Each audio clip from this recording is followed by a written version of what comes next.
at lunch. You are looking live. Live at lunch. Live at lunch with Ott and Hanny on 104.5 ESPN, Baton Rouge. What the hell's going on out here? Now, here's Jimmy Ott and Charles Hannegriff. Yeah, for some reason or another, you sound a little taller on radio.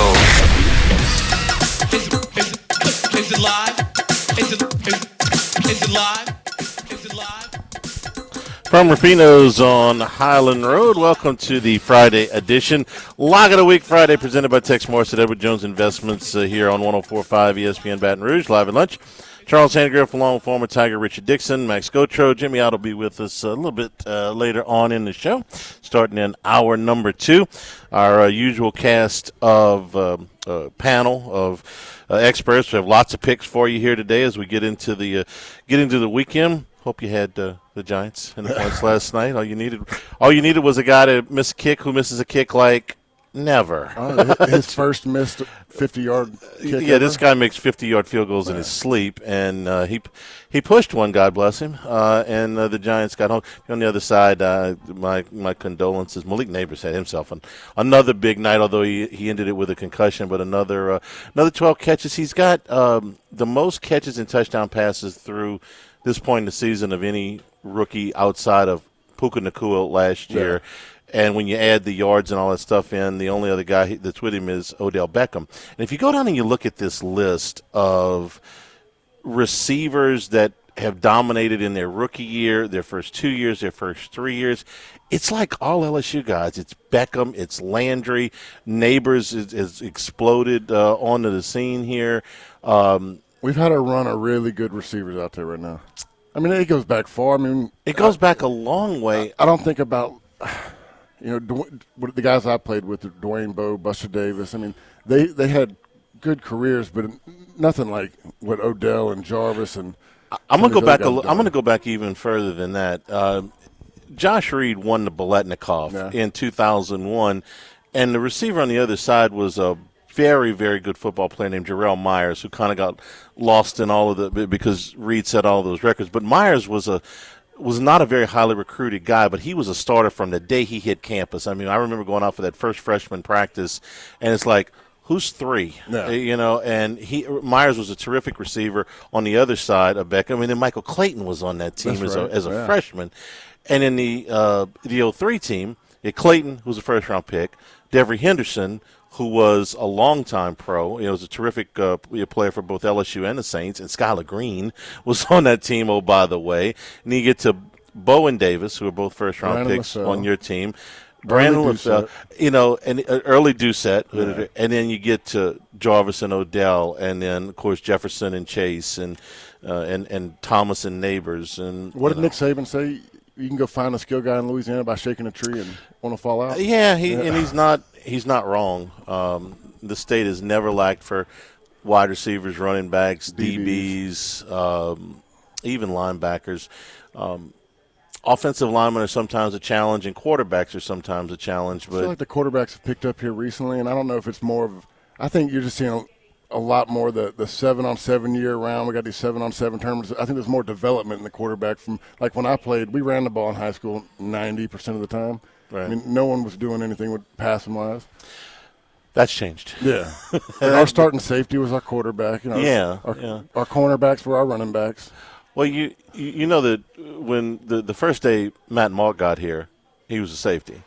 I did not know that. I mean, he wasn't a safety for long, but he came to Baton Rouge, I think, with the idea that he was going to play Hester quarterback. Safety back his freshman year. Hester? Yeah. He was alongside Stelz, right? Mm-hmm. Yeah. Mark did not play safety very long, okay, but he had been a minor league baseball player, so he was older when he got to LSU. And he was a safety for a hot minute. We could do a whole show on other positions that guys that eventually played. I mean, Eric Martin started out as a tailback. So did Josh Reed.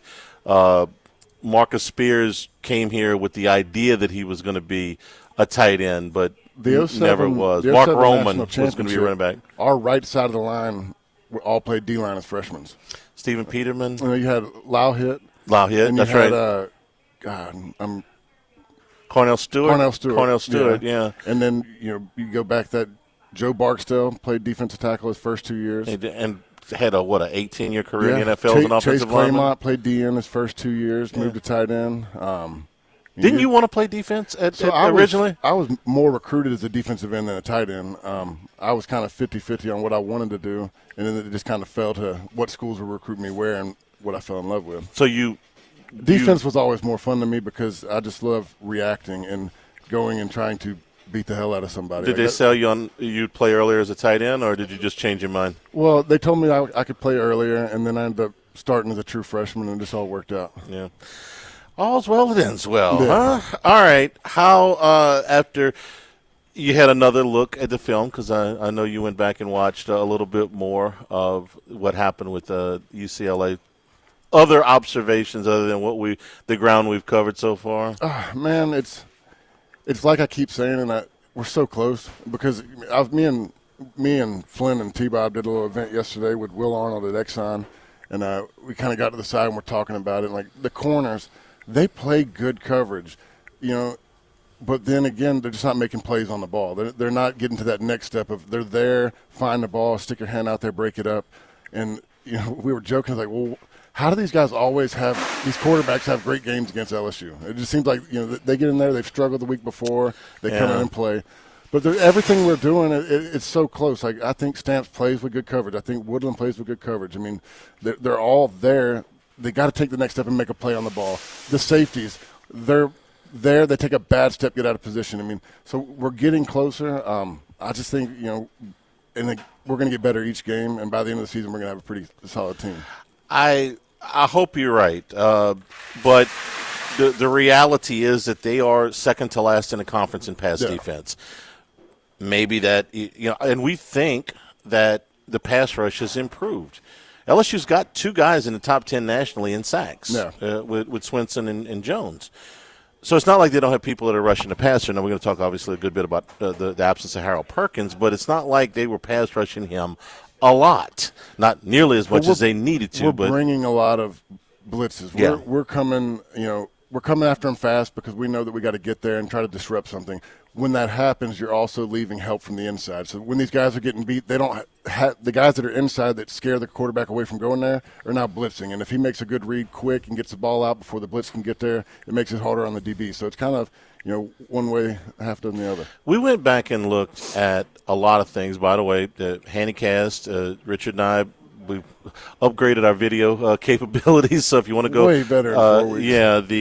It's on YouTube. Search for Handycast, subscribe, do all those good things. But you're going to see some things. I know it was eye-opening for me to be able to look at some of those things. Like when Brian Kelly gets up and says, we are so close to busting some of these. There's many more big plays, and you're like, man, I'm sorry, I don't see it. Go look at this. You'll see a little bit about what he's talking about. And a great example is one of the plays that we looked at that ended up being a 1-yard loss that is literally 6 inches away from being at least a 10-yard gain, if not a run to the house. Yeah, I mean, Caden Durham probably takes that to the house. Yeah. He puts a quick move on the safety. And like I said, you had 10 guys do their job. And look, we had one guy that just got beat. And you look at it from the split shot, and when you pause it, you're like, oh my God, that's a touchdown. He just got to beat the safety. And then a split second later, he doesn't get the seal off block. He bounces in, and the guy hits him for a loss. One missed block, one missed coverage. We pointed out, you pointed out a couple of times where every defender except one is in zone, and one defender actually it takes a guy across his face, and it's like, well, that opens this up. And the more I've thought about that, and I hate it for Harold Perkins, and it's a crazy deal because he's such a guy that everybody's excited to play. But they've always been trying to find a spot for Harold, and they've been trying to find a way to get him involved.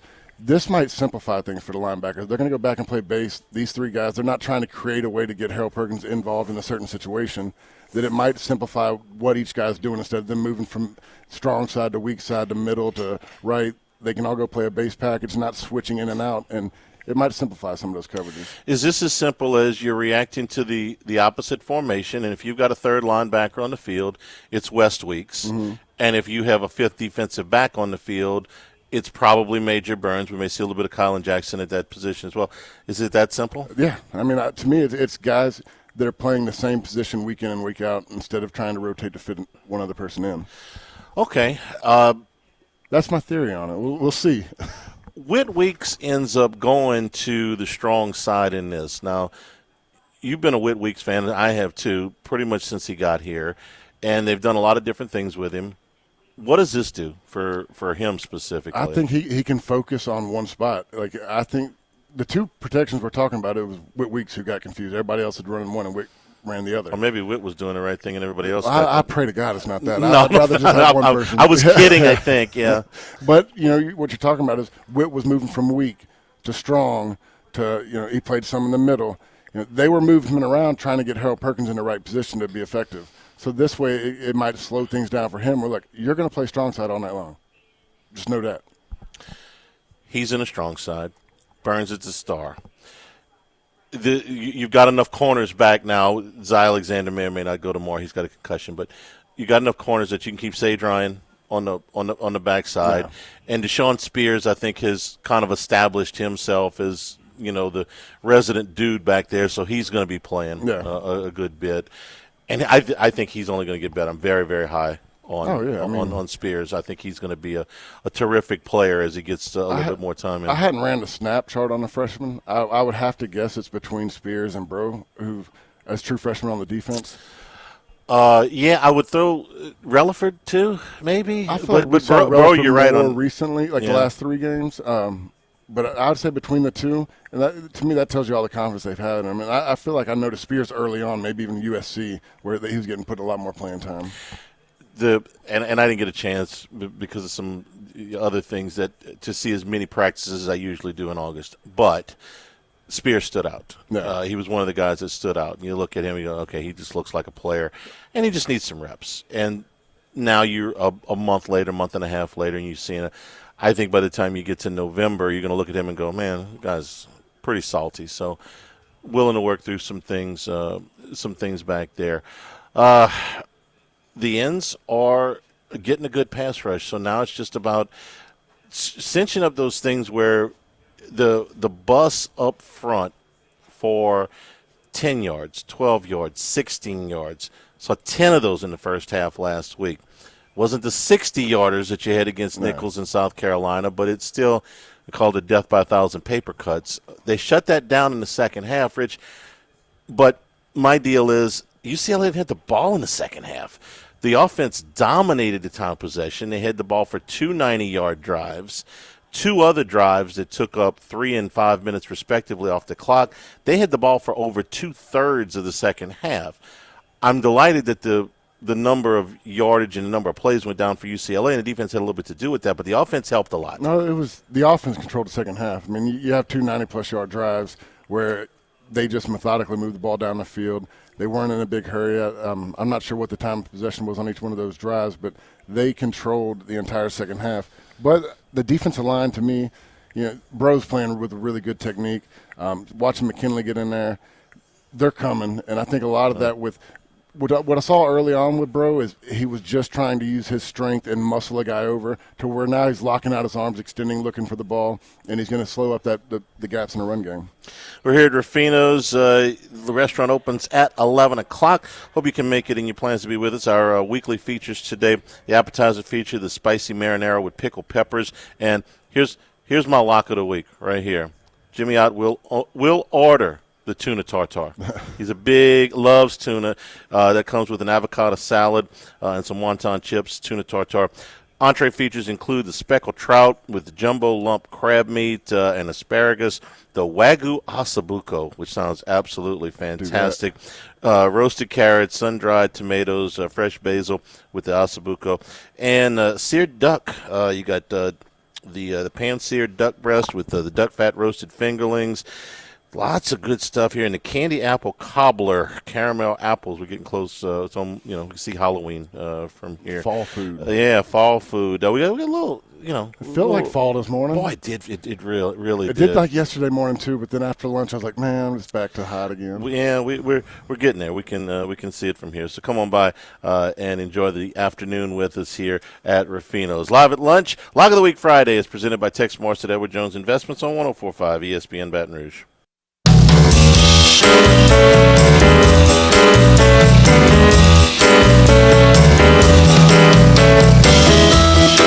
It's Lock of the Week Friday, presented by Tex Morris of Edward Jones Investments. Now, back to Live at Lunch from Rufino's on Highland Road on 104.5 ESPN, Baton Rouge.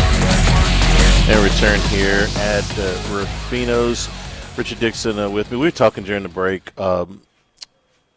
Last week's game was about as hot as Tiger Stadium can be. And it came to our attention. I didn't know this either, Rich, but there's a law in Arizona that you can't start a game before 6 o'clock.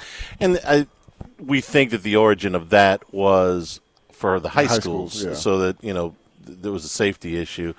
And so there's talk now, hey, Brian Kelly said, look, I want it to be where we never have a September game at 2:30 in the afternoon. I'm all for it, okay? But good luck convincing the league. This is the thing that you're boxed in. LSU signs their grant of rights over, just like everybody in the league does. It's required for league admission. And then the league makes a deal with ESPN. ESPN puts the games where they want. No. My brother was asking me last night, he's like, the Ole Miss game, I'm like, well, somewhere between 5 and 7. Well, what do you think? I said, I don't know. This is a new contract. It's a little bit different than when CBS got to pick and then ESPN got to pick and all that. If they tried to pass some kind of law like that here, which, we hear rumblings, okay, I'm all for it. I'll be the first person to vote for it, lobby for it, whatever. But the Southeastern Conference is probably going to come back and tell you, we understand it's hot there. It's hot in Gainesville, too. It's hot in College Station. Yeah. It's hot in Alabama and Mississippi and Georgia in September. It's hot everywhere, and somebody's got to play during the day, and we can't just put every game at Kentucky. So every now and then you're going to have to deal with one of these. But if they could get this done, hey, look, the Nicholson Drive has finally been paved. Anything is possible, okay? I'm all for it. I'm trying to think right now. You were in the stadium for a bit last week? No, I didn't go. Oh, you know. I knew it was going to be hot. It's 2:30 in September. What were the chances, right? But I'm thinking, so how many – we played Nichols at night.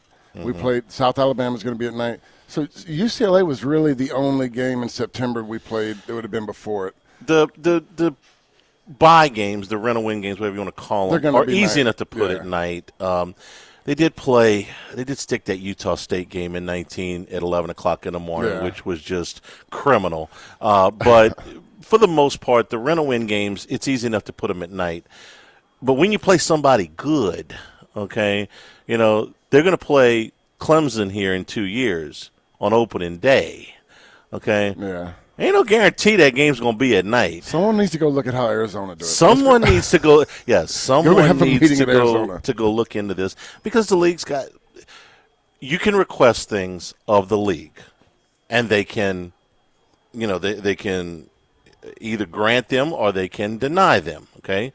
For the past 30-plus years since the league expanded in 92, the pecking order has been pretty clear.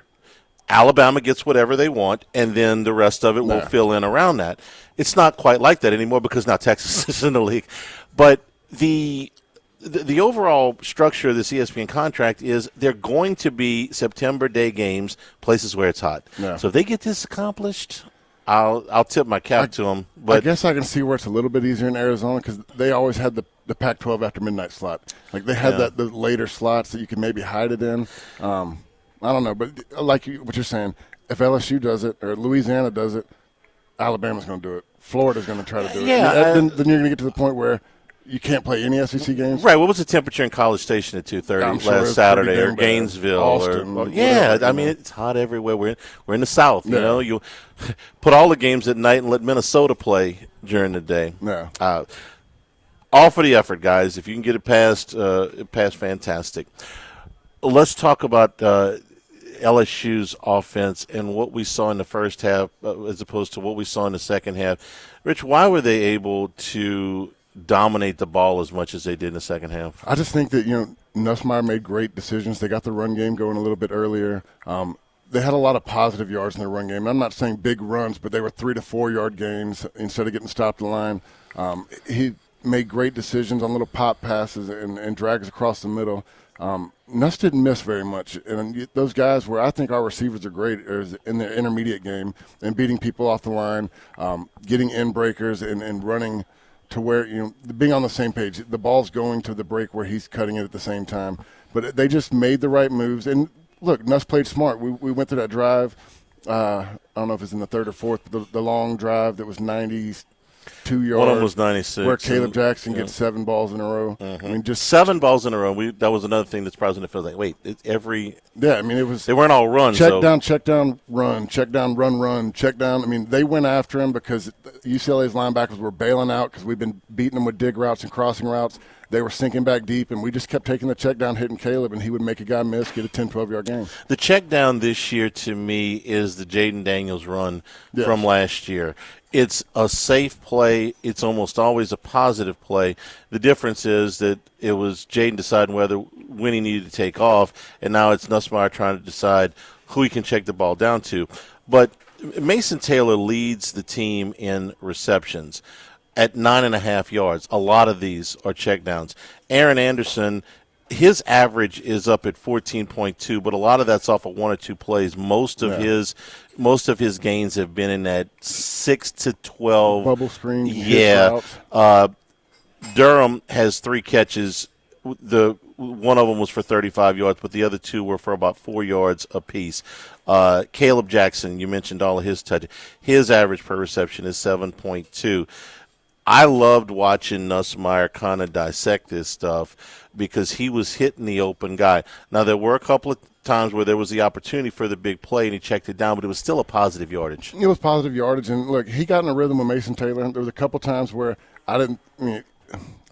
he had other guys to go to that might have been a little bit more open, might have made a bigger play, but he had his confidence in Mason Taylor, and he was catching everything. He was getting yards after the catch. He was a security blanket, and he just got in that rhythm. And once he felt most comfortable knowing that Mason wasn't going to put him in a bad spot, he got into the rhythm going there. And it took away from the one play we talk about where Lacey gets wide open one-on-one on the backside, but it was a 3rd and 8, and Mason Taylor gets the first down. How much of this is opened up by a play like what they did to Kyle Parker, which was a gorgeous throwing catch, which was covered? UCLA had it covered, but the throw and the catch were perfect. Look, that's what Matt said yesterday. That ball caught him. That ball was perfect. There's nothing he could have done. I think it's more of what you're seeing the linebackers bail out for us because what we're doing on the deep crosses with Lacey and C.J. Daniels. That's been a big play for us, digs and deep crosses and getting your intermediates over the middle.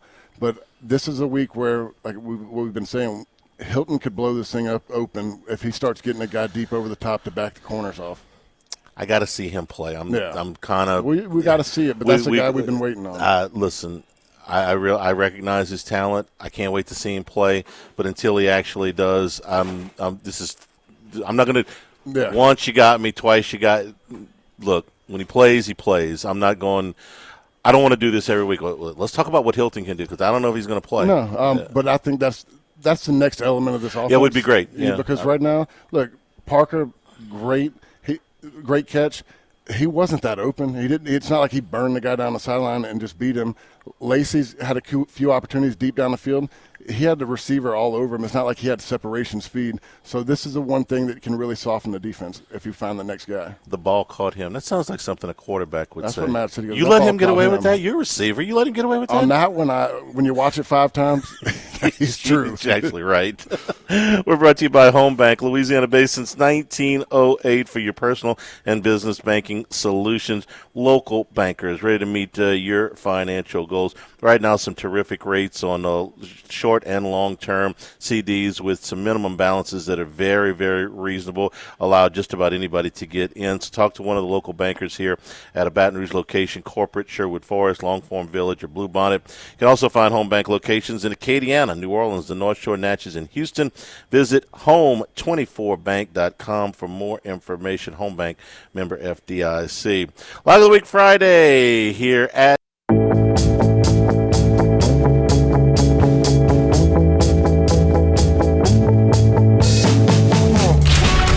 of the Week Friday, presented by Tex Morris of Edward Jones Investments. Now, back to Live at Lunch from Rufino's on Highland Road on 104.5 ESPN, Baton Rouge. You can always get the show on demand, 1045ESPN.com, plus the new LouisianaSports.net. And the Handycast podcast, we drop it on Monday nights. You get a film study with Richard and I. Hope that you enjoy that. Go check it out, Handycast on YouTube. So Bill Conley does a preview for ESPN every week, a written preview on the website. And he goes through the major games and then a bunch of other games that catches attention. So here's what he had to say about LSU and South Alabama, which is obviously not one of the premier games this week. I'm not brave enough to predict an upset here or anything, but I would not recommend that LSU sleepwalk through the first 30 to 35 minutes of this one, as the Tigers have done the past 3 weeks.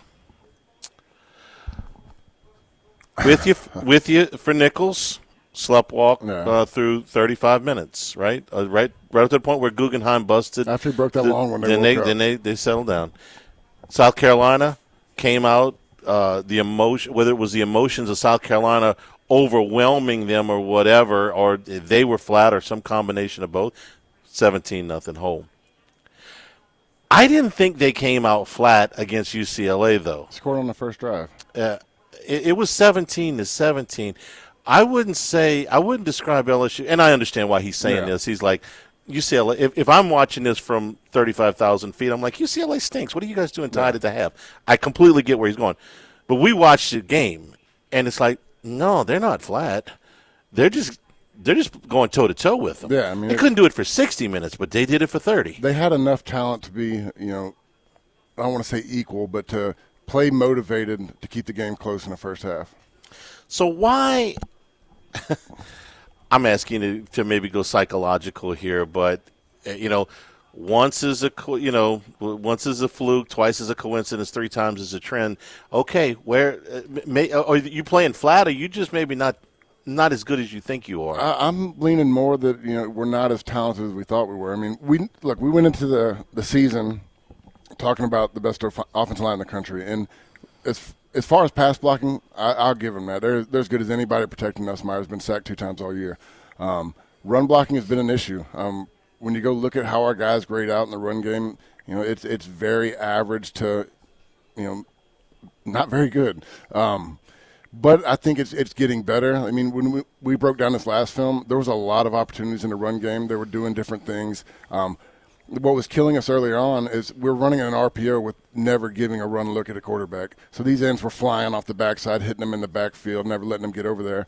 How we adjusted to that, we started running the pass routes and the flats off of it. So these DNs were trying to slow play it to make sure that we weren't going to get it out, dump the ball over his head, or try to get up and be able to bat it so it prevented them from crashing. They're not even true screens for the most part, right? No, they're more just straight up flat routes, or what they call arrows back in the day. Mm-hmm. So we've gotten a little bit more creative to try to slow down the ends. The other one I'm talking about, where Mason Taylor does an outside release on the end, which makes the end try to prevent from getting reach blocks, slows them up, so we hit it up the gap in the middle. We're getting more creative with that. The pullers was something that we were sloppy on the first few games, and I just think that we had a lot of guys that we had a different running style with Jaden Daniels. And this was something new to them, something that they had to start doing, and they're getting better at, but it's just not something that we were really ever aware of if they were good or not. And when I say they're not as good as we they're not as good as we thought they were, the we I'm talking about is the players themselves, actually. Yeah. Kelly went off in the in the Vegas post game. So we do not have the game put away, and we're in this position again. No. And it seems like at times he's tempered it down a little bit the last few weeks, but he's still the same message, which is you guys can't coast. There have been teams here that were good enough to coast. That 2019 team would have beaten Georgia Southern 101 times out of 100 if their top 5 guys were on the sideline playing dominoes, okay? This team is not that good. This team is not as good as the championship. They can be good enough to beat everybody on their schedule. But what I think he's struggling with, at least I'm trying to read between the lines, they got to play at their best. Yeah, every time. you guys got to be all in. Yeah, and you're not all the time. It's not a team that, like you say, can sleepwalk when you play a game against an opponent that is not very good. When you see the spreads 22, I mean, you're supposed to kill this team. These guys can't do that because, we have guys that were good enough to play on that 2019, but 1 through 22, we're nowhere close. I mean, there was a lot of NFL guys on that team, and I think that's what he's talking about. Is we get in a position every game we've been in, we had a position at the end of the game to win it. I mean, we could just easily be 4-0, and these guys got to learn that it doesn't have to be that way. If they could dominate from front to the beginning, put it away in the second half. Don't fight for it in the second half. This is the last game that you're going to be this big a favorite. Yeah. You're roughly a 3-touchdown favorite here. There ain't another game like that on the schedule. And the next game, unless Ole Miss, stumbles and is upset, which I don't see happening, you're going to be an underdog in your stadium here in 2 weeks. I'm pretty sure. Jimmy will tell us exactly what the number would be. But if Ole Miss and LSU were playing tomorrow, he's giving me 3. If LSU and Ole Miss were playing in Tiger Stadium tomorrow, Ole Miss would be a field goal favorite. So this is the last time we got to worry about, I hate to say, overconfidence. Well, and this is where I think when the frustration sets in is, okay, you had the USC game, whatever. Come out and dominate Nichols. Show me how dominant you can be. Yeah. We didn't do it. You have the South Carolina game where you get down, play slow, you battle back, hell of a win. The guys came back. Okay, show me how dominant against UCLA. We didn't do it. So that's where I'm saying we're at the point where I don't know, can we be dominant? In the second half against UCLA, the offense was dominant. Okay, did they put up 5 touchdowns? No. They kept the ball the whole damn half. Yeah. And they did cash in some of those drives. The defense played complementary football. They got UCLA off the field. The heat helped, I'm sure. The decision to punt helped. There was a bad decision by the coach in that situation when it was 4th and 2 midfield. Yeah. A little bit before he punted. That saved us. That was a big deal because they were moving the ball up until they got to that situation. They get that first down. That makes a whole different game in the second half. It is. So you've got it in you to do this stuff.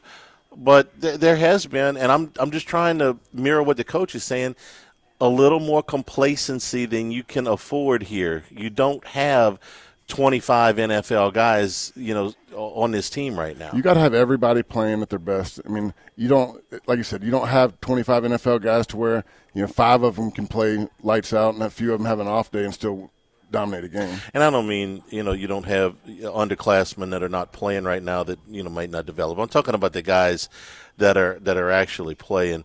South Alabama demolished Appalachian State last week. The week before that, they got everybody's attention because they put 87 points on the board against Northwestern. I could care less about that game. Yeah. Northwestern didn't even finish the season last year, so that program, I'm guessing, is still in disarray. The first 2 games they lost. They gave up 52 points to North Texas. They gave up 27 points to Ohio. This is not ancient history. This was 3 weeks ago.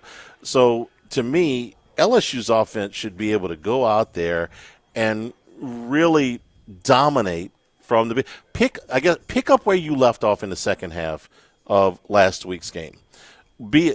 Take the checkdowns, okay? Take 10 yards at a time. You don't have to bust everything for 50 yards. It doesn't have to be these spectacular plays.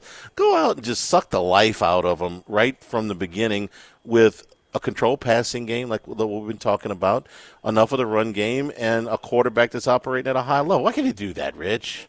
Easy, just do it. Just go do out there it. and do everything perfect, but make the right decisions. Look, this is one, and I'll say it again. This is where you're going out there, and it's make sure everything's right. This is your final dress rehearsal before you get into the meat of the SEC. These guys got to be the most focused. I don't care who you're playing in this one.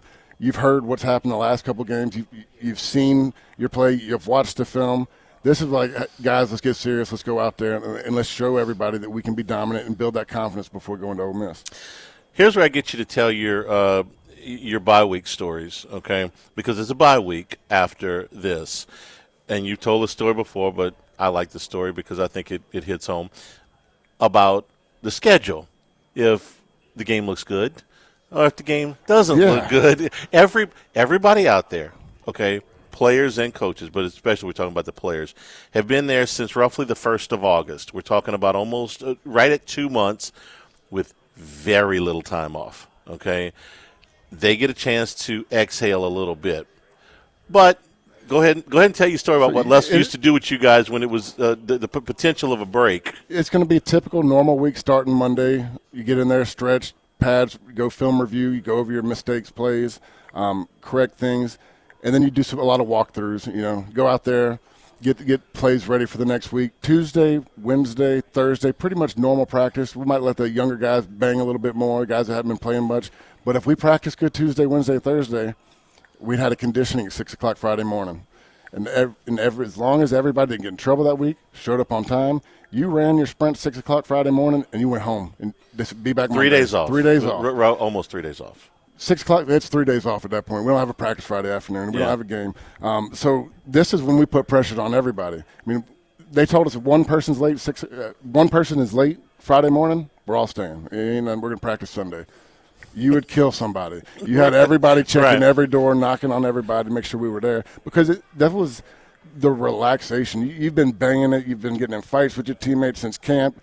It's been such a grind. I loved it because I was ready to go home to see my parents for the week and go catch a high school football game, relax, and then come back rejuvenated and ready to go Monday. That can be the motivating factor. I don't care what carrot you put at the end of the stick. If that works, and it would work with me, okay? You realize if Gordy called up and said, hey, you guys better do a perfect show today. Are you working next Saturday? Okay.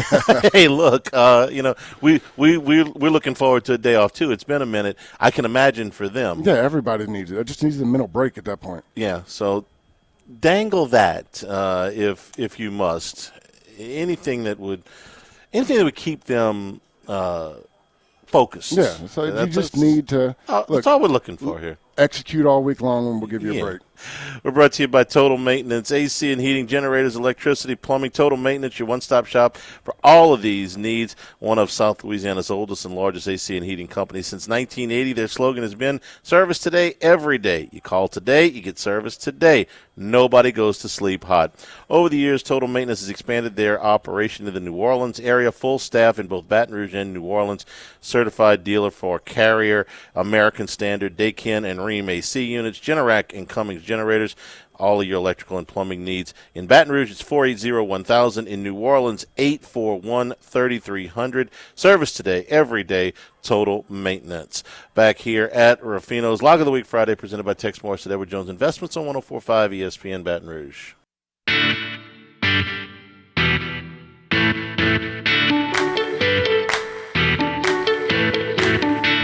It's Lock of the Week Friday, presented by Tex Morris of Edward Jones Investments. Now, back to Live at Lunch from Ruffino's on Highland Road on 104.5 ESPN Baton Rouge.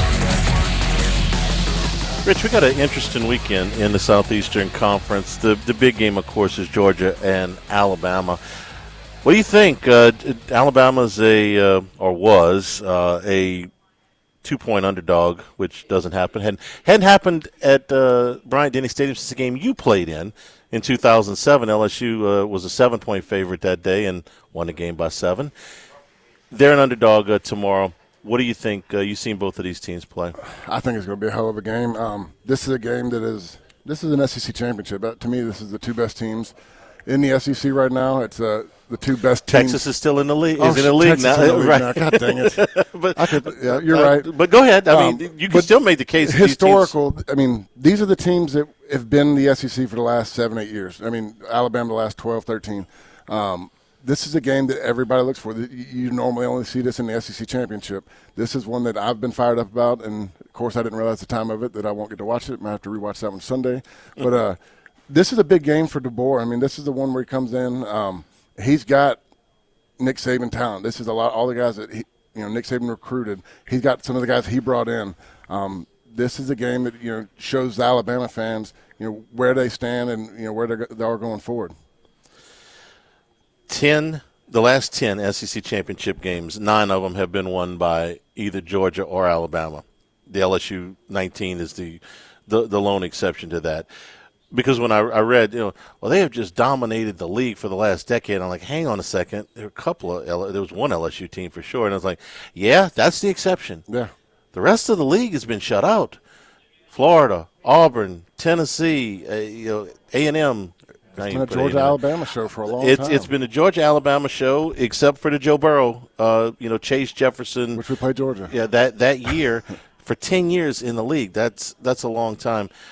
I'm anxious to see what Jalen Milroe does in this game because they really challenged him in the SEC championship game, and he responded. Yeah. And I think he will respond again. Alabama right now, I think, has played better through 3 games than Georgia has. You said, well, what relative lack of competition, level of competition? Who's better, Wisconsin or Kentucky? That's a toss-up. Right, exactly. Yeah. Okay. That's what I think, too. I don't think one of them is drastically better than the other. Alabama went to Wisconsin where they never go and blew the doors off. Now, quarterback went out early. All right, so I don't want to discount that, but they were going to win that game anyway. Georgia went to Kentucky and struggled. What I will say is when we talk about sleepwalking, because you have so much talent, you can win sleepwalking. Georgia, I feel like, does this every year. They have a couple of games that give you hope. They're like, hey, maybe they're not as good as we think they are. And then when they got to get ready for the biggest game on the schedule, they come out and play lights out. I mean, it happens time and time again with them. And this is where you'll see the real Georgia team.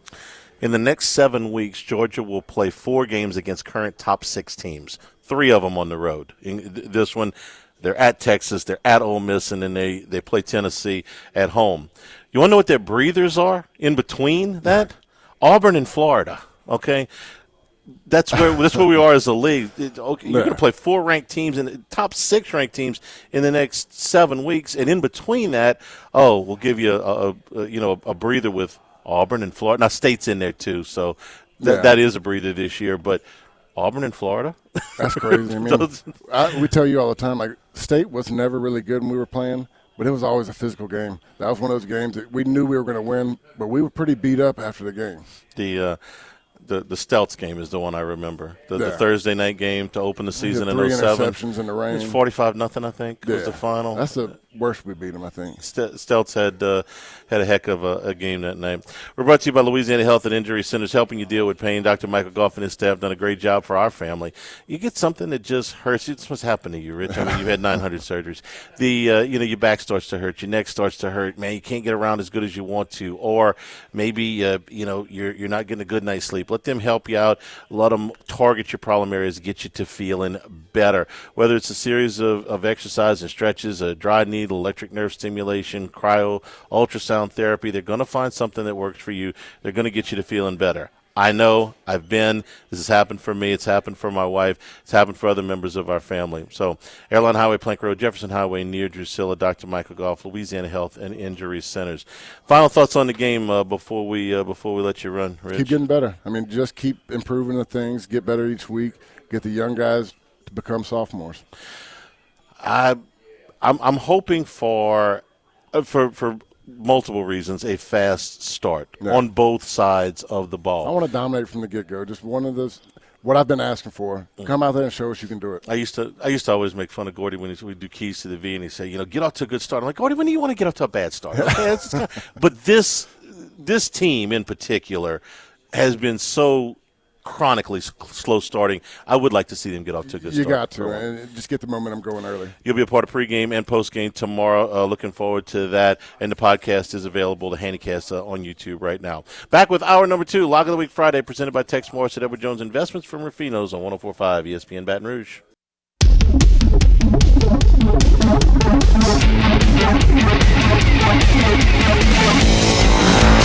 It's Lock of the Week Friday, presented by Tex Morris of Edward Jones Investments. Now, back to Live at Lunch from Rufino's on Highland Road on 104.5 ESPN Baton Rouge. And we return here at Rufino's. Come on by. The restaurant is now open. Got a really, really nice Friday lunch menu planned for you. A little tuna, a little duck, a little ossobuco, man. Oh, really? All that? All that stuff. I saw the trout. I mean, trout, there you go. Wagyu ossobuco. Yeah. Wait, what? I was just talking to Howard before, and Chef Patrick's been here for about 5 months, and Charlie, I think we have enough of a sample size now. He's good. We both sat here. We eat here every Friday, but the taste, they eat the competition. wine dinner was really, really well done. And last week, I had one of the best dishes I've ever had, not just here at Rufino's, but anywhere. And that was that sea bass was charred perfectly on the outside, but not overdoing it. Where it was wonderful. You know, the way he had it was complemented with I think it was like bok choy and things like that. It was wonderful. It was really, really good. And man, here we go. I stopped at speckled trout, but Charlie, you're right. You're getting good at this, Charlie. Yeah, Can you tell I was on the right side of the missed field goal? Huh? Can you tell? Braden Aubrey, friend or foe? Best kicker in the league, right?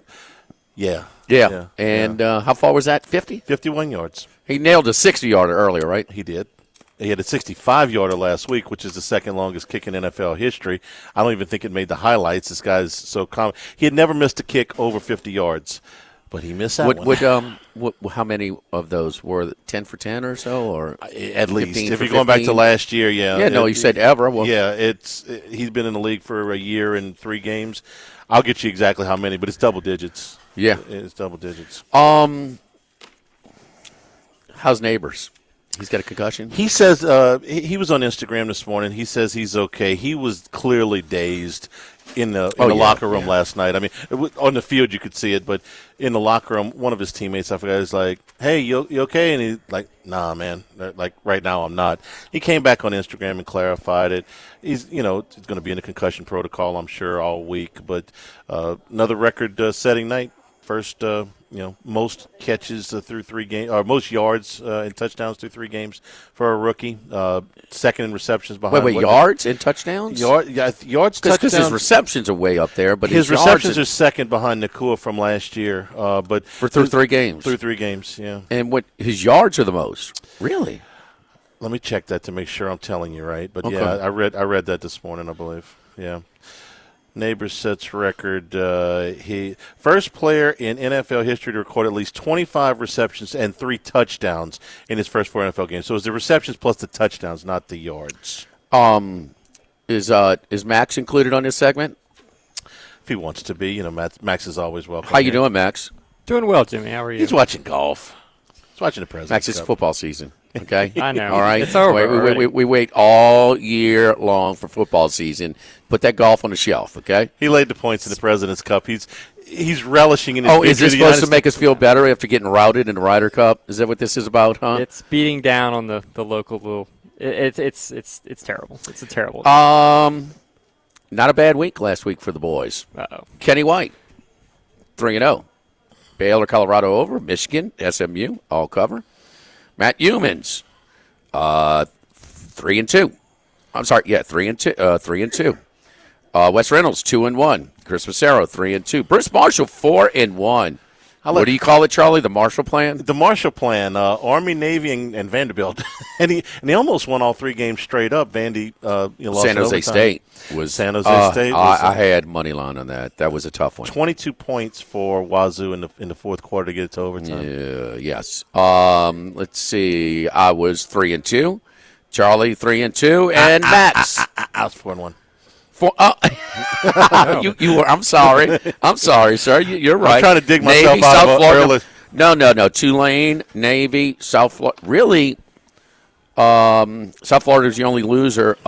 Charlie, you had some. No, Florida State was lucky. I was on them too. Yes, they were lucky. Yeah, but it's Max. You're the only loser.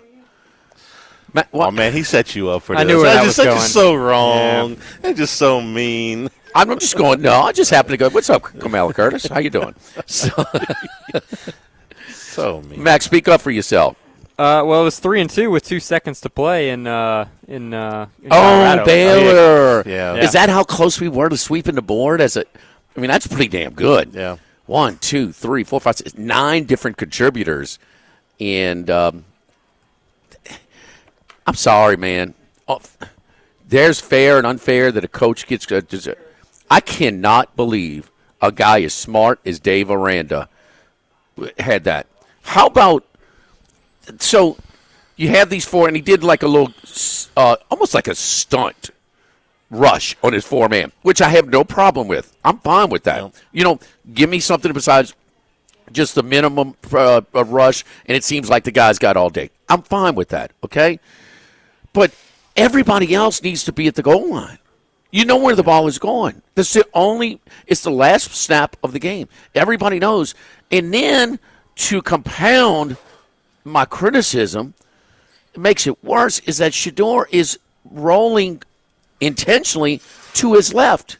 There's nobody in the world that could throw the ball back across the field, 50 yards down the field, that has that arm strength to throw against their body. You know it's going to that 20% range of the end zone, and one guy is in the picture with the ball 50 yards in the end.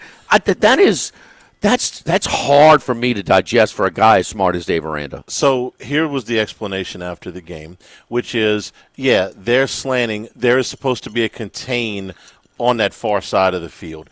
Shedeur is never supposed to, the way Baylor drew this up, he is never supposed to be able to get to that spot and plant his feet and throw. The idea is that the contained man keeps him there, there's a rush, and he's got to throw it from the middle of the field.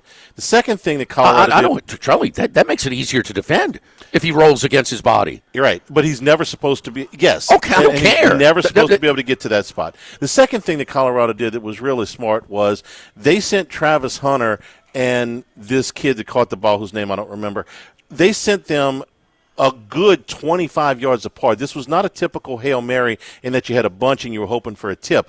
They sent Hunter to the middle of the field, and they sent this kid on the outside hoping that he would be in a one-on-one situation. He's 5'7". So Baylor naturally sends multiple guys with Hunter, and they got exactly what they wanted. Now, multiple guys. Okay, that's two. Where are the other six? Well, they had another receiver on the other side of the field. They didn't Charlie, execute who's it the right. strongest arm you've ever seen?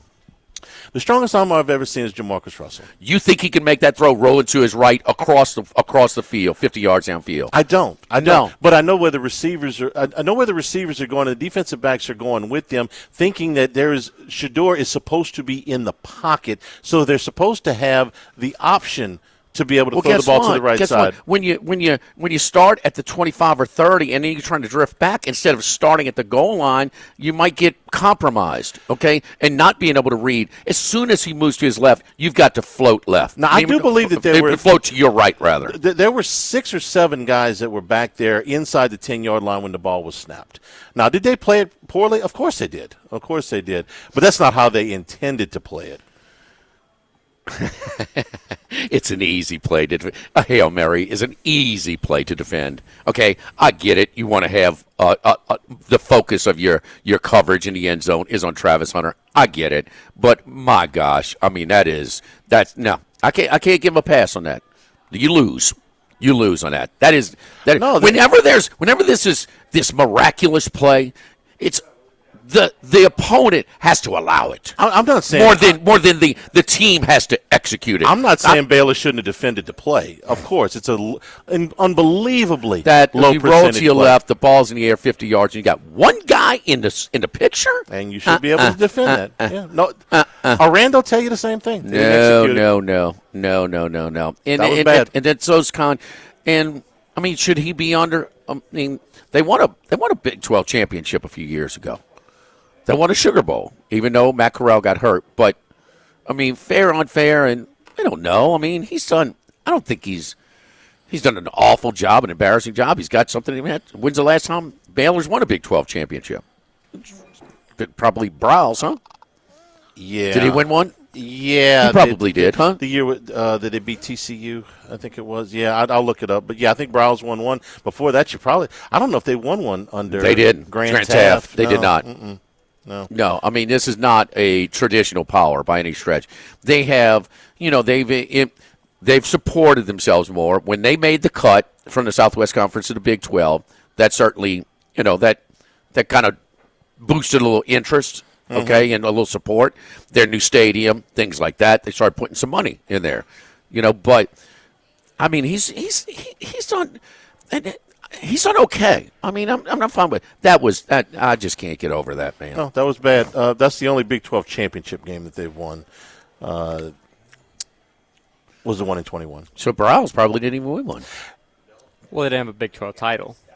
Yeah, but he wasn't there. The Big 12 title game goes back to 96. He wasn't Baylor there. won the league in 2013 and 2014. Okay, under Browse. There you go. They won the league. There was no championship game for those 5 years. That's right. Oh, really?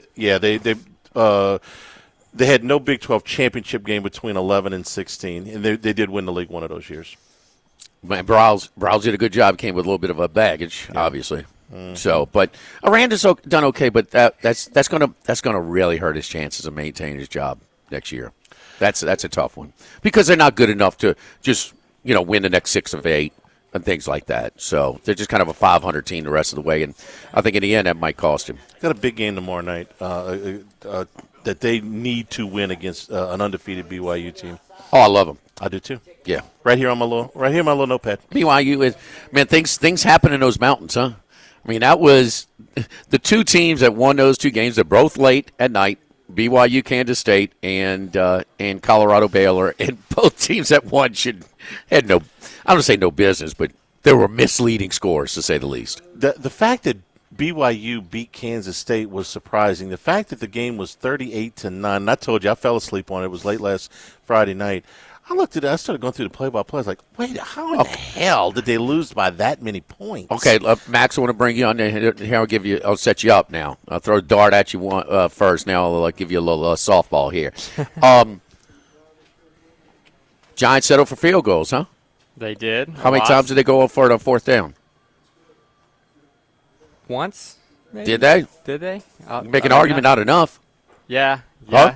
I would agree. This has been a problem for them now in 2 games. Washington, they struggled on 4th down. No. They scored 3 touchdowns. They never kicked a field goal. Oh, I'm thinking of Washington, I guess. But yeah, the Washington won with field goals on. Come on, Matt. Let's go to break. This guy. I mean, get your ass out the golf. Get your head out the golf. Okay, Jimmy, golf's over. Once the football starts, okay, Labor Day, it's like putting your white pants away. Put your white bucks away, boy. It's over. Golf is over. We'll see you in January, all right? Giants were 3 of 4 on 4th down last night. They were? There you go. I was wrong. But you kicked a lot of field goals, huh? You put salt in the wound for me, Jimmy. I had completely forgotten about my Baylor bet. I was at a bar and left just fuming. I immediately left after that game ended. The night was dead when Baylor lost that game. So you brought back a poor memory, and I'm just flustered. A little bit of a jinx. I put my cash, before I go to sleep at Beau Rivage, I put my cash and my winning tickets in the safe. Baylor ticket was in the safe. So this is your fault? Yeah, I'll take a little responsibility. Yeah. Please don't do that again. Where do you want me to put it? Huh? With the losers? Don't make me answer that question on the air. I don't want to get fined. Appetizers features over here at Rufino's. The calamari with the spicy marinara and pickled peppers. The tuna tartare with the avocado salad, cucumbers with the wonton chips. Our entree features the speckled trout, crispy fried speckled trout, jumbo lump crab meat with brown butter. Can you go bad with that? Lump crab meat on top of speckled trout with the polenta and asparagus on the side. Suggested wine pairing at Pine Ridge, Chenin Blanc out of Napa. The Wagyu Ossobuco, Wagyu beef shank, roasted carrots, sun-dried tomatoes, fresh basil and gnocchi. The wine pairing, a Molly Dooker wines, the Boxer Shiraz from South Australia. The seared duck, pan-seared duck, duck fat roasted fingerlings, braised fennel with the orange jus and miso. Suggested wine pairing, the Archery Summit Pinot Noir out of Willamette Valley. In our dessert features today, candy apple cobbler, caramel apples, bacon fat, and oat streusel with the cinnamon ice cream. Whew, that was a mouthful. Lock of the week. From Rufino's on 104.5 ESPN Baton Rouge.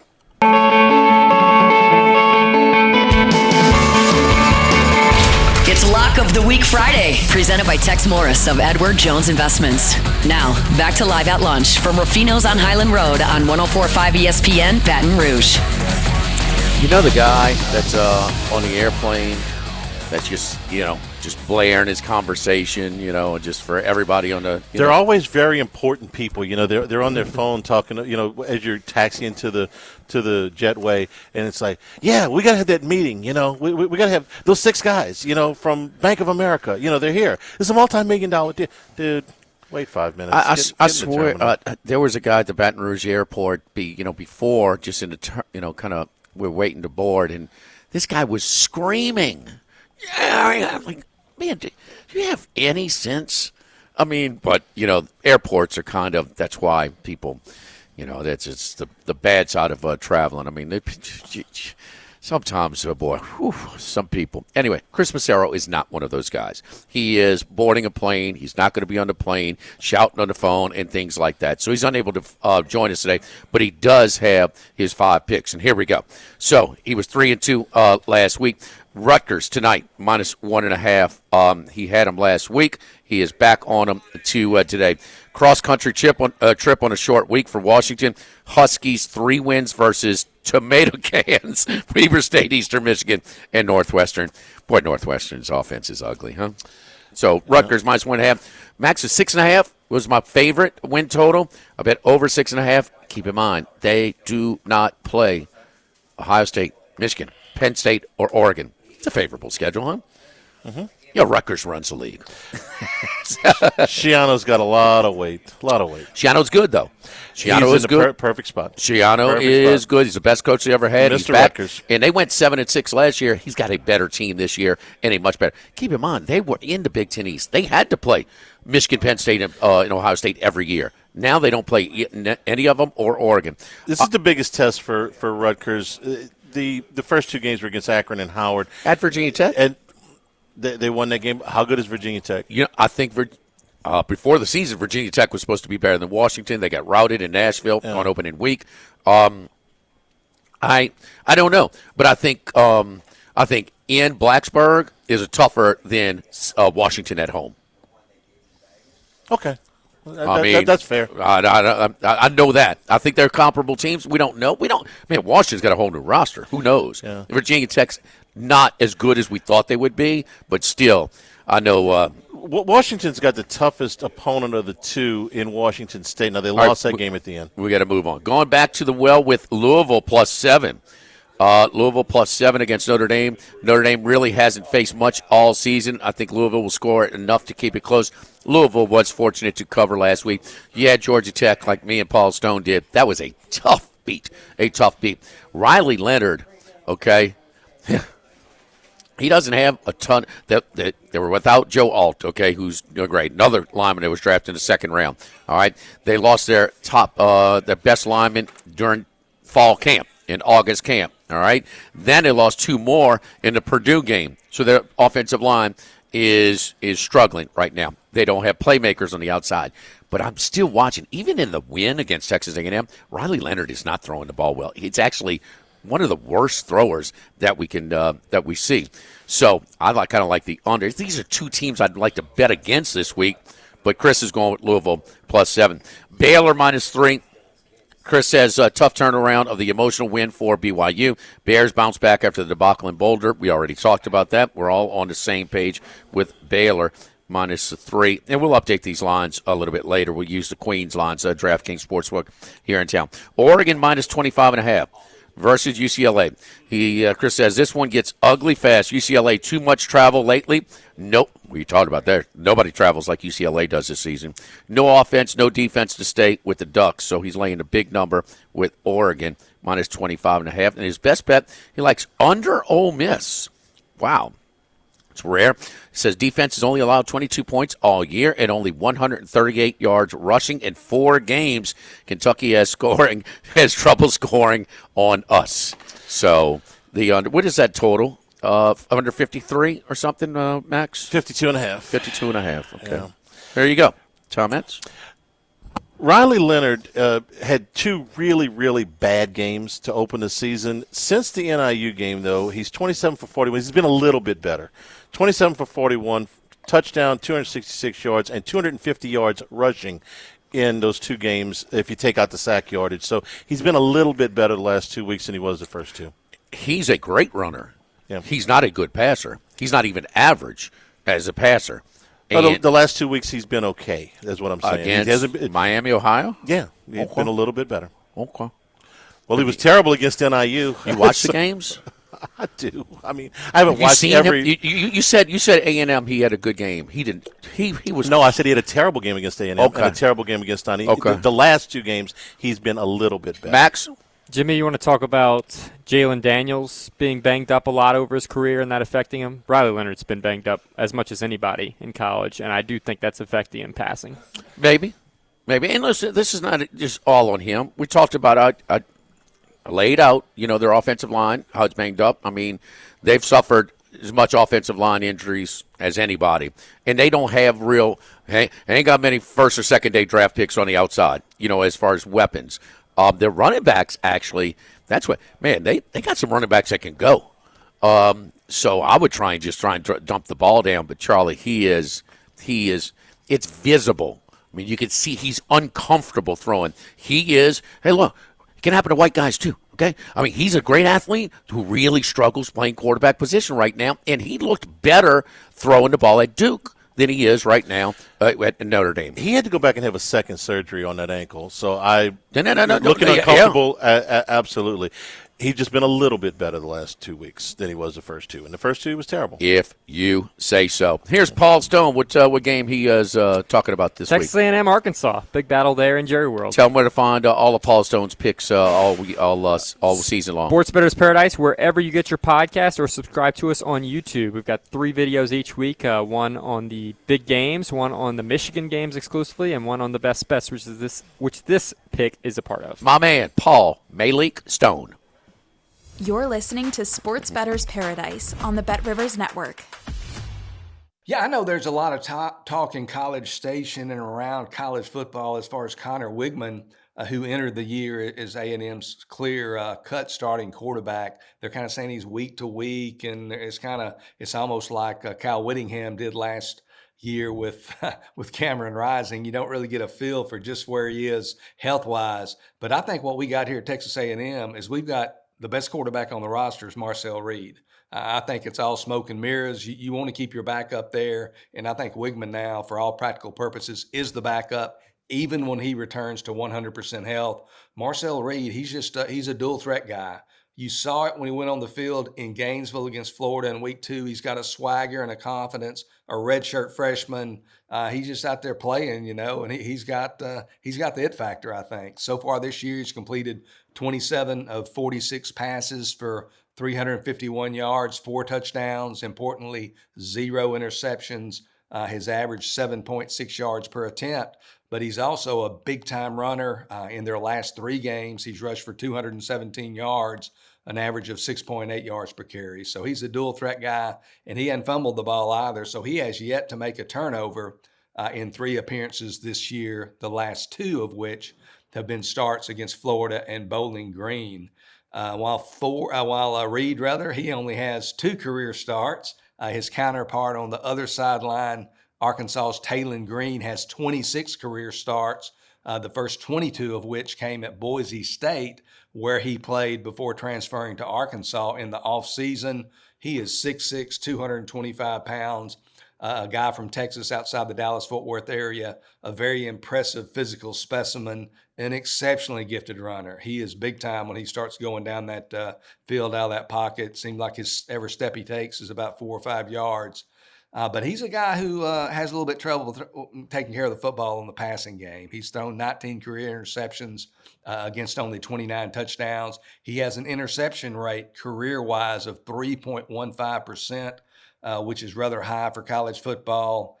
And you look at A&M's defense, I think A&M's defensive front going to be one of the better defensive fronts he's ever faced in his career, period. So he could be under duress. When turnover-prone quarterbacks get placed under duress, sometimes they kind of do what they do. You talked about Arkansas's victory last week, a little bit misleading, the 24-14 victory over Auburn. They were +3 in the turnover category based on those 5 Auburn turnovers.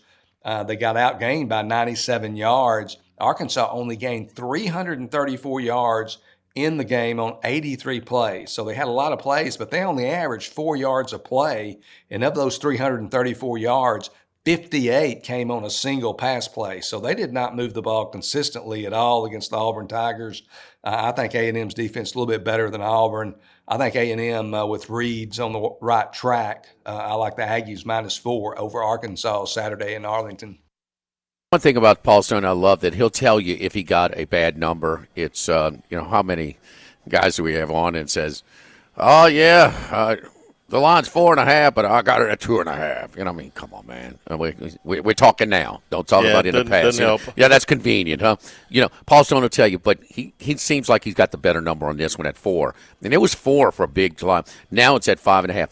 This series, though, man, this brings up some horrible beat stories for Arkansas. Mm-hmm. Arkansas has been in position to win this game so many times. It seems like the 100-yard scoop and score when they're about to go up 14. Yes. I mean, we go the missed field goal that hit the – remember, because it hit the that cleared the upright because they're shorter in the NFL than it is. Right. I mean, but Max, you got this thing. Since Arkansas came into the SEC, or sorry, since A&M has – this is rekindling an old Southwest Conference rivalry. And so, but Max, how close to my memory, it seems like these games come down to the wire a lot.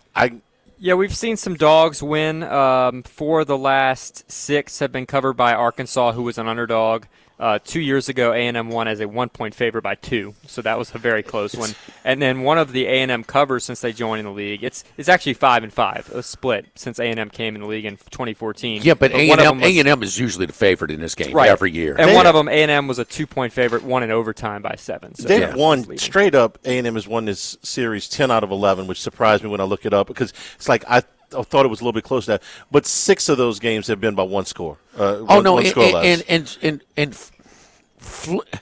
I mean, this is a haunted house for Arkansas fans. I mean, how are we going to lose this?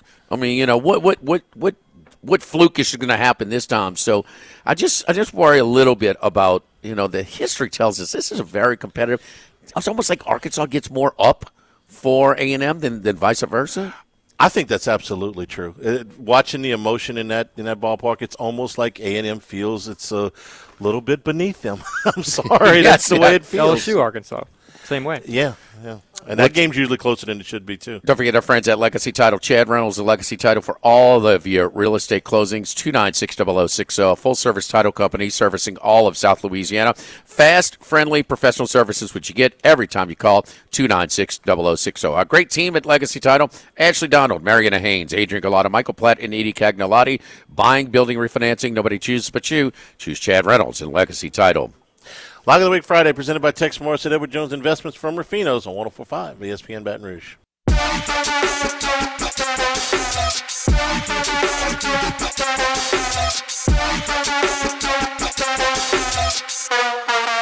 Jimmy, Charlie, and Troy. 3 best buddies sitting around talking sports bets. Let's welcome in Troy Macker from Bet Rivers. How's that lady know us? Oh, come on, honey, get it straight. It's me, Troy, and Charlie talking to 80% Club. Let's get to it, Troy. How you doing, Troy? I'm doing good. Thanks for having me on again. All right, 80% Club. Texas, help me out here, Max. Check my math here. Texas, they covered, right, against the Warhawks? They did. Utah State, did they cover or not? Quick Google search. No, that was the Temple. Temple pop. easily covered. Well, Temple took the night off last night. All right, Army covered. Kansas State did not. Maryland did not. Ole Miss did because Lane Kiffin went out of his way, risking his quarterback. Notre Dame did not, right, against Miami, Ohio, and Duke did. So 4-4 with the 80% Club last week. Troy, who's on that list this week?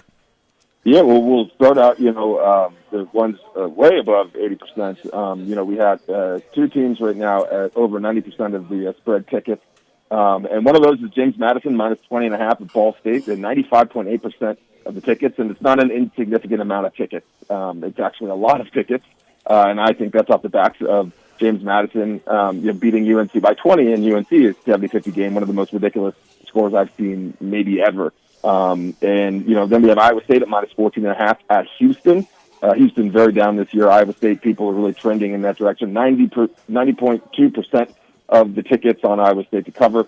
Those are the only 2 for tickets above 90%. But then Nebraska minus 10 at Purdue. Purdue is down, and the public's very high on Nebraska. I know they lost that game against Illinois in a close one last week, but people are really on Nebraska. That's the strongest spread play by money is Nebraska minus 10. That's 98.9% of the money. So Nebraska is I believe one of just two plays that are above 85% in both tickets and money. The other one being JMU.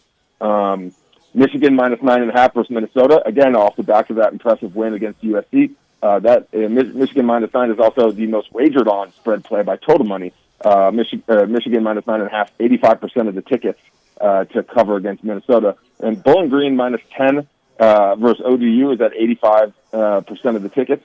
And one that is just outside the top 5, but is has 80% of both is Illinois. Plus, I believe it's 19.5 against Penn State. Again, coming off the backs of that impressive win over Nebraska last Friday night. Penn State, in their only real game against a top quality competition or anything close is West Virginia, and they won, but it wasn't super impressive. I don't think their offense is all that well, and I think Illinois is rounding into form. And plus 19.5, that's a big number. So a lot of the more power conference teams we're seeing strong ticket percentages on the spread for this weekend. Max, you sent me the deal about James Franklin, and I'll give you credit. There was a season opener last year, Penn State and West Virginia, and the game is over. The game is over, and West Virginia's going to cover, and Penn State's got the ball about the 15, 20-yard line. West Virginia, they go to a knee. Oh, no, they don't. No, all he had to do is go to a knee, get the game over. He elected, and he ran passing plays, too. James Franklin's 43, 24, and 2 against the spread as a double-digit chalk favorite, the best in college football in this category. And it makes sense, Charlie, as far as he's trying to win over in these secondary interest deals instead of – because he cannot compete in the big games. Not even competitive against Ohio State and Michigan. But he is a bully, and he is going to go out of his way to cover. When he's got – in this number falls in the category, I think this Illinois has got a real find, though. Bielema is good. Despite starting 0-14 in the league here when he was at Arkansas, we do respect him, and he's got a quarterback finally. When has Illinois had a quarterback like Luke Altmaier? 4-star prospect out of Starkville, second year at Illinois, 10 touchdowns, 0 interceptions. Man, he's done a good job. He threw 4 touchdowns, no picks at Lincoln last Friday night in the overtime win. Best quarterback they've had since Kurt Kittner took him to the Sugar Bowl. Yeah, Sugar Bowl. Juice Williams. That was the Rose Bowl. So yeah. Rose Bowl. Okay. Juice right. Williams, very good, and of course the running back. Juice Williams. The running back on that team. Rashard Mendenhall? Yes, very good. Yeah. Very good. We laid that number with the Trojans, though, in a big way. That was a laugher in that one. They destroyed Illinois in that Rose Bowl. But, yeah, Juice Williams, very good. Very good. Who was the coach on that team? Mike White was the coach in That was it. That was the Sugar Bowl. Yeah, I don't. In 2000. 2001, rather. Oh, Lovie Smith, maybe? No. Lovie Smith didn't go to the Rose Bowl. No, he didn't. No. I'm trying to think of other Illinois coaches. Help me out. We got to Max and look at that one. Yeah. Lovie Smith. I don't know. No, it was 2003 season. Is that right? For the Rose Bowl? Yeah, their Rose Bowl season because Georgia was playing Hawaii in the Sugar Bowl. Mike White wasn't still Ron there? Turner. Ron Turner. Okay, I wouldn't have come up with that There one. you go. There you go.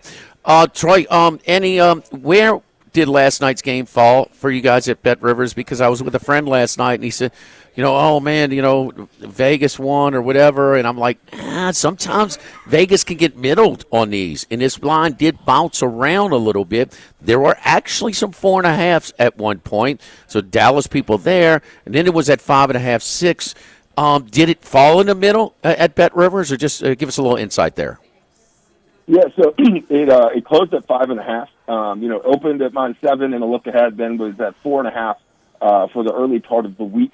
If looking at the breakdown of where the money was on the different spread numbers, the largest percentage of money we took was on 5.5, and the Giants. And to be fair, it was to Dallas to cover 5.5, and that's when you really think about how brutal that field goal miss was. Now, it's a long kick from Brandon Aubrey, who's the best kicker in the NFL, bar none, in my opinion. He has not missed a long kick in his NFL career. You'd love to have those 3 points because that was the real difference. If Dallas covers, that is a big, big public win. It was, the book ended up winning. The cost of doing business is what I say. It was like, mid to high five figures, which is not a ton of money.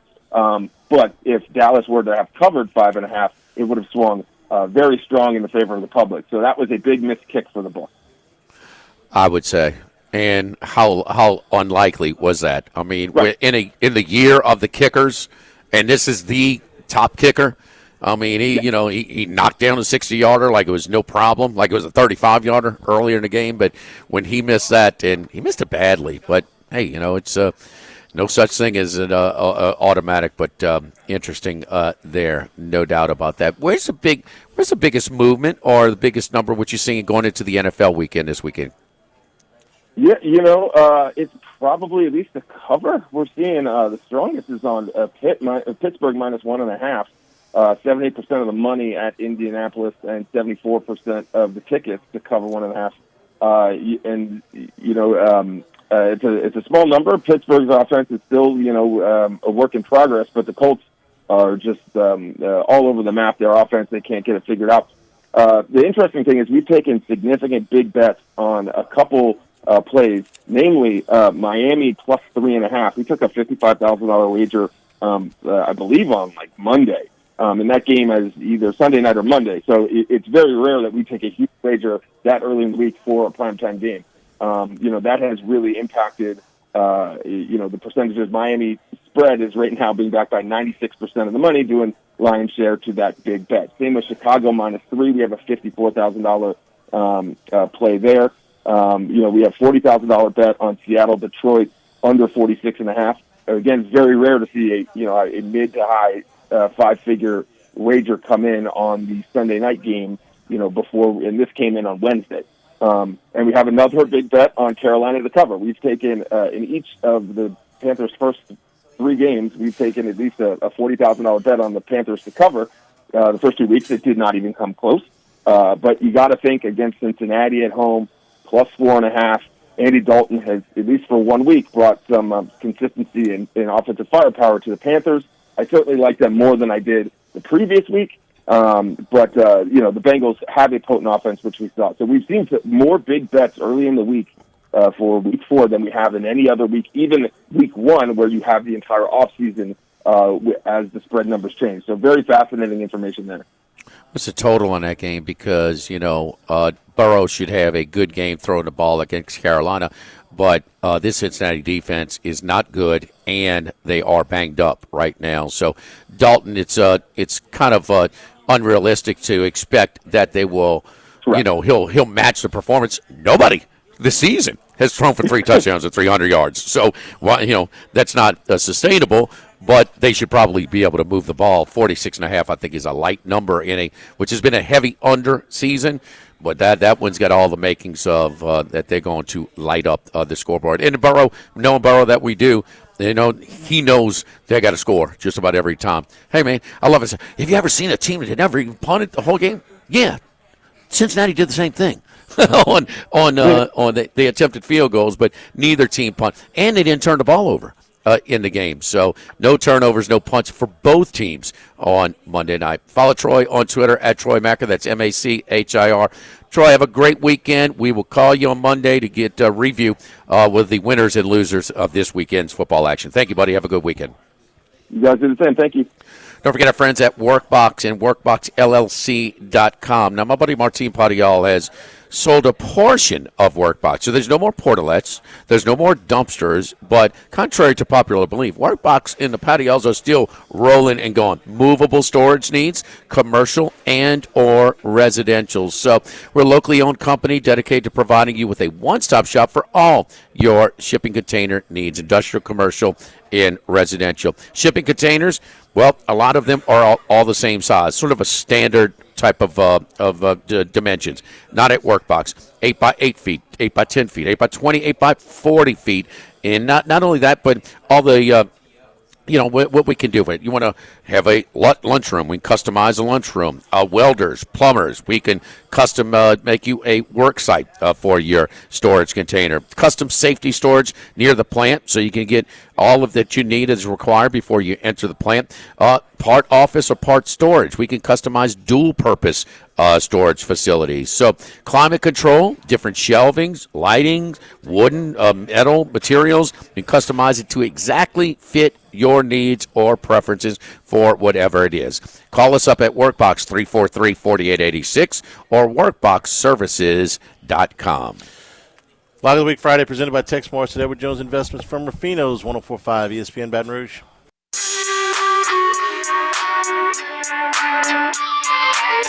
It's Lock of the Week Friday, presented by Tex Morris of Edward Jones Investments. Now, back to Live at Lunch from Rufino's on Highland Road on 104.5 ESPN Baton Rouge.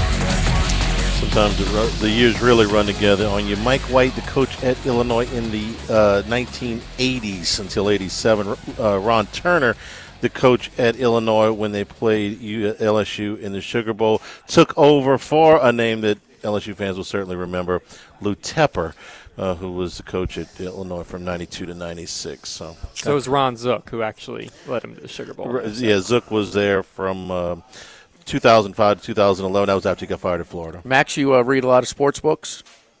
A little bit. Like coaches, things sure. like that, and stuff like that. I give you some suggested reading. Complete Linebacking by Lou Tepper.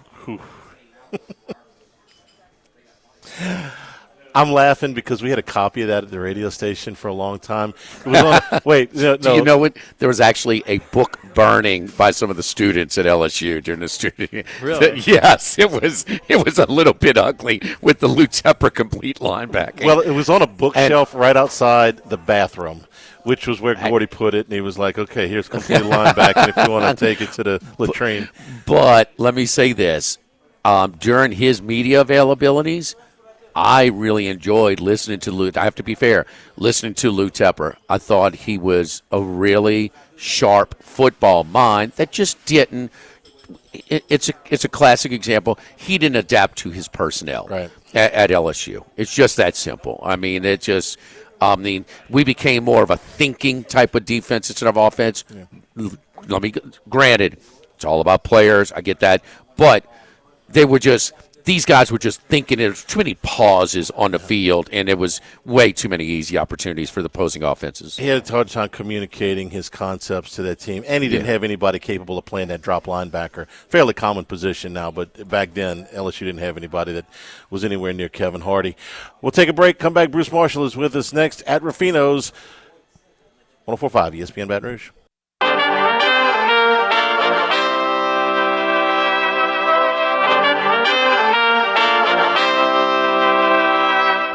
It's Lock of the Week Friday, presented by Tex Morris of Edward Jones Investments. Now, back to Live at Lunch from Rufino's on Highland Road on 104.5 ESPN Baton Rouge.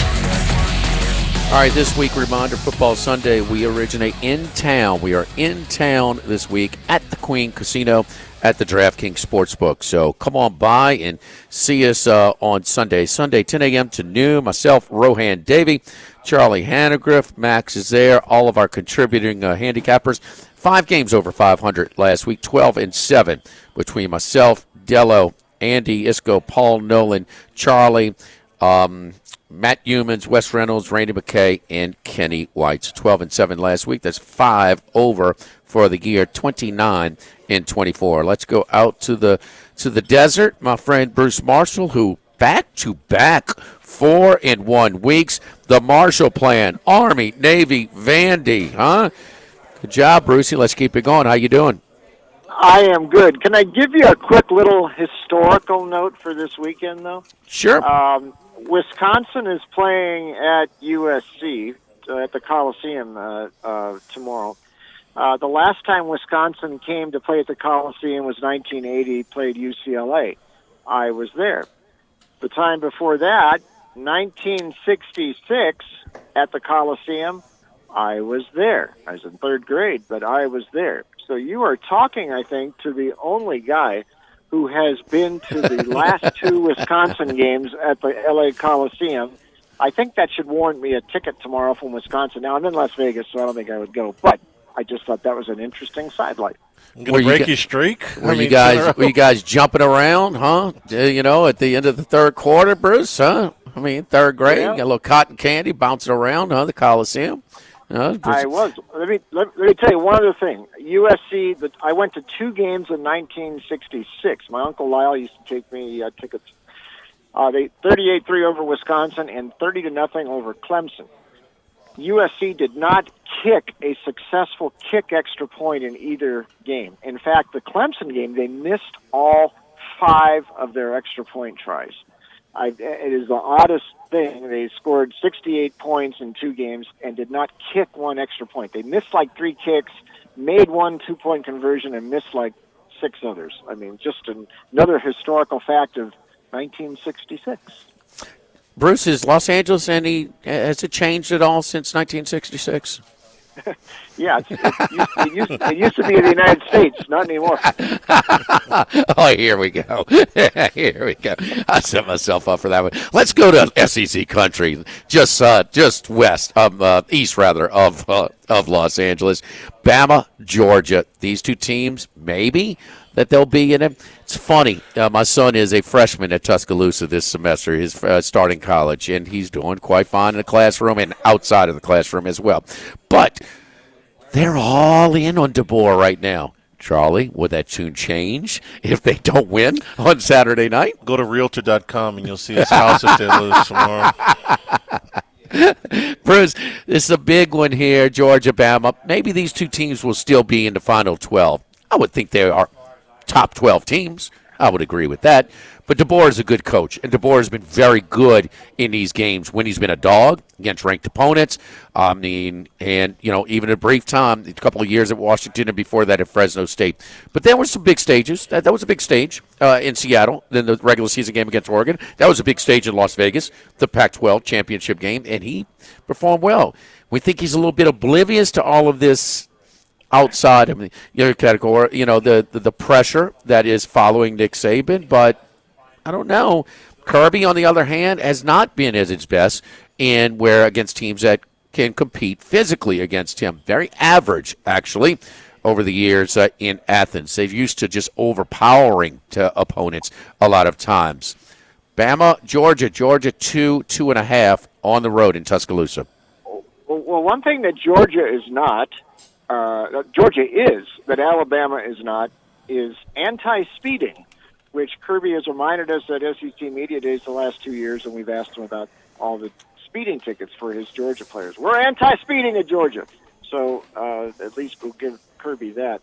I'll say this. Maybe it's a good thing that DeBoer is a little oblivious to some of this pressure, or it would overwhelm him perhaps. But, guys, I can tell you, I make my own numbers in this game, and by me, Alabama would be a favorite here. Maybe I have Alabama rated a little higher than others, but I think Kirby has gotten Georgia to the point where they are now perceived as what Alabama was several years ago, what Notre Dame was 40, 50 years ago, what the Cowboys were for several years. They're just going to get a premium put on them in every game. Bama beat them last year, and you wouldn't believe how many people in the SEC title game, how many people I talked to said, well, Georgia's still the better team. They'd be favored if they played again. Well, fine. You can favor them. That's not the reality is what happens on the field. I think Bama can beat them again because I'm not as willing as the Georgia people to poo-poo the Kentucky game.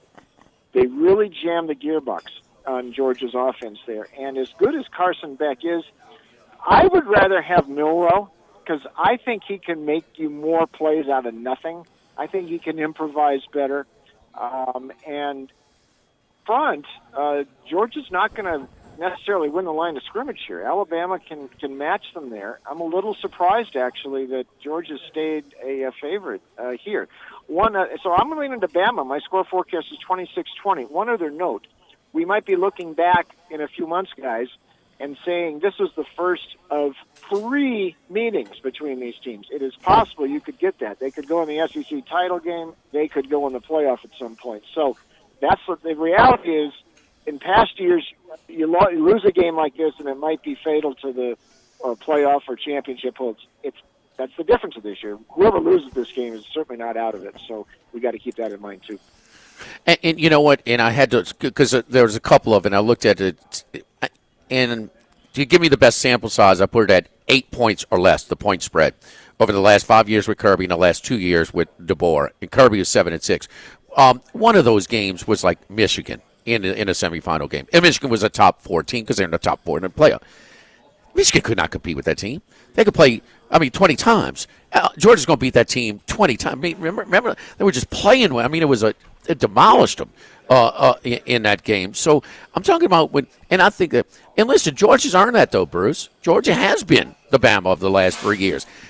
Charlie, do you think they're quite as good as they've been the last 3 years? No. I agree. They're not as deep, and they don't have as many offensive weapons. And say what you want about Ladd McConkey, but him and Brock Bowers, that produced a bunch of big plays, and they just don't have as much of that, it would appear, right now. And the depth problems on that defensive line are real.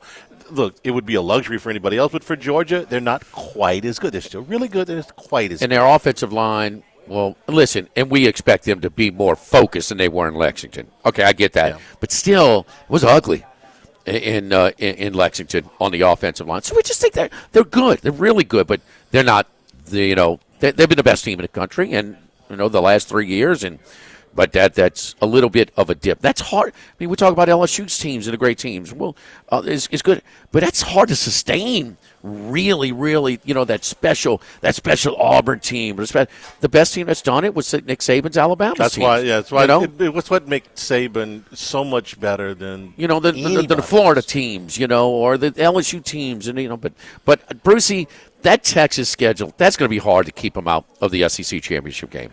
That's a good team. And I understand what you're saying, but these two teams one of them has to come out of here with a loss. But Texas, and the other thing is, it's played at home. My tone might be a little bit different if they're playing in Athens, but they're not. Yeah. That's the other thing too, Jimmy. Georgia's schedule compared to Texas's schedule. Oh. Georgia got the short end of the stick this season. That is really tough. But you guys made the other point I wanted to make too. When you talk about McConkey and Bowers especially, that was who Beck looked to all the time last year, especially Bowers, when it was they needed a play, and Bennett the year before that with Bowers too. It's you don't just replace guys that good, especially Bowers. No, Bowers, and in the one real game, because that schedule was a joke last year when the league canceled the Oklahoma game. But they were in a dogfight in Auburn, and when he needed it, he found Bowers, for the game-winning touchdown. And, Georgia needs this game so much more than Alabama, in my opinion. If you look at the playoffs, the schedule's going to tell you that Alabama's got 3 games after this against ranked opponents. One of them's at Oklahoma. They're way better than Oklahoma. Yeah. One of them's at LSU. They're way better than LSU. The other one's at Tennessee, and I'd call that a push right about now. I'll give Tennessee the advantage of that one. But compared to, like what Bruce was saying, what Georgia's got to play, my goodness. I think LSU will just I'll find a way at home to compete with Alabama. I think it'll be competitive. To me, Charlie, I think LSU matches up better coming off the bye, too, when they come off a bye against Ole Miss, too, than Ole Miss. I don't know. It's just this year, Georgia's got to go 2 Texas, 2 Ole Miss, and in Tennessee. It's a lot harder. There's a lot less margin for error. Cry me a river, but they've been getting away with the SEC East schedule for quite some time. So poor Georgia actually has to play something. And look, the Georgia team of 2 or 3 years ago playing that schedule, give me Georgia. Sure. But that's not the same team they've had the last couple of years. Brucey, give us your next 3 picks before we get to our the Group of 5 matchups this week. Who are you looking at this week? Well, I think Illinois here is very interesting against Penn State. That's a pretty big number. Listen, Illinois, the Kansas win was good. The win at Nebraska was very good. It looks like Bielema has got this thing back on track. He had been until last year, and that was a weird year last year. Injuries, they lost a lot of close games, but historically a pretty good underdog coach. And Altmaier looks a lot more comfortable doing what Bielema wants him to do than last year. I'm still not quite sure about Penn State, the Bowling Green game, although Bowling Green played A&M pretty tough last week. But this is a premium number for Penn State to lay against a pretty competitive team. Last year they did get them at Champaign-Urbana, but it was sort of late that they ended up extending the margin. I don't think this is going to be that easy. So I'm going to give Illinois a vote there. Sticking in the Big Illinois is plus 18, just updating. Go ahead, Bruce. 18. Yeah, there you go. Another one. This is a sneaky good game. It's Maryland, Indiana, and I'm a little surprised Indiana is not ranked. They're just outside the top 25 this week. But we know Signetti. We talked about in the UCLA game a couple of weeks ago. Rourke. This is pretty good for him. So for Indiana, and I think look at that Indiana schedule. They could challenge for the Big Ten championship. They really could. But this has been a very competitive series with Maryland. Maryland is not that outmatched physically here. We saw what they did. They took care of Virginia pretty handily a couple weeks ago. They probably should have beat Michigan State. So I think Maryland is an interesting underdog here. Indiana might win, but it's going to be a close game. I will take Maryland plus the points. And one more in the Big Ten. Michigan State this week. I mean, you are getting more than 3 touchdowns at home against Ohio State, which has not really been tested thus far.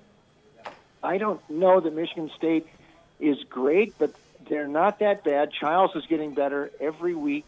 They did go to Maryland and win, pulled that thing out. Jonathan Smith, his record as an underdog at Oregon State was awfully, awfully good. I think it was 18-8-1, something like that, his last 5 years. They're competitive this year. They're not going to win this game, but again, a premium number to lay out on the road for Ohio State, it's a little too rich. I think the Spartans might be worth a look. Okay. Yeah, Michigan State gave that game away last week. Now, listen, their quarterback can be turnover prone, but, I mean, they definitely should have won the game outright against Boston College. Still found a way to cover, but, man, they just gave it away in Chestnut Hill last week. Bruce, group of 5, who are we looking at? I'm going to give you Navy this week against UAB, and that's not... No, not you, huh? Bruce is picking a military school, huh? Yeah, you could have guessed I'd go there, I guess. But it's a short price. Let me give a couple of things here. One, this coordinator that Brian Newberry brought up from Mercer, where he had won, Drew Cronick, he had also won at Lenore-Rhine, where he's the head coach of both those places. But he runs like a wing T. It's option, but with a lot of wing T principles. They're different. Navy is totally different this year. And last year, UAB was just like it was on skates last year. They couldn't cope with Navy. Navy was not nearly as good. Let me just give you one long-range scenario that's possible here, but I got to put it down. Navy and Army are both in the American this year. Looking at their schedules, they both play Notre Dame. Navy gets them at MetLife, and the Army gets them at Yankee Stadium. But I could see a scenario where these two teams play for the American Championship. Okay, here's the kicker. That would be the week before the Army-Navy game. Could you imagine back-to-back weeks, Army and Navy? Wow. I don't think it's impossible this year. And what if the team that wins the American would be in the mix for that 12th spot in the playoff? It could be one of those two. But what do you do if you've got to make a decision after that first weekend in December and you still got the Army-Navy game, the regular season game coming up? Anyway, just an interesting scenario there. I would throw that out. One other one this week, Northern Illinois, I got to put them down here, plus 7.5 at NC State. We saw what they did to Notre Dame. They did lose that game last week to Buffalo, but this is Thomas Hammock's, as a favorite under him, not good. He's been great as an underdog. Underdogs work in NIU games, and I think NC State has been a huge disappointment thus far this season. I think Northern Illinois, this is their spot, and I would give them a shot against the Wolfpack in Raleigh.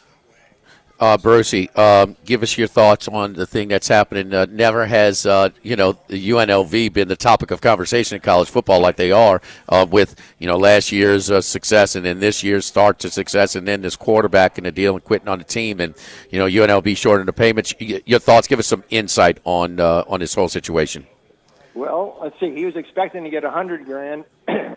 He got $3,000. There's a lot of ground between $3,000 and $100,000. So, I mean, somebody's way off here.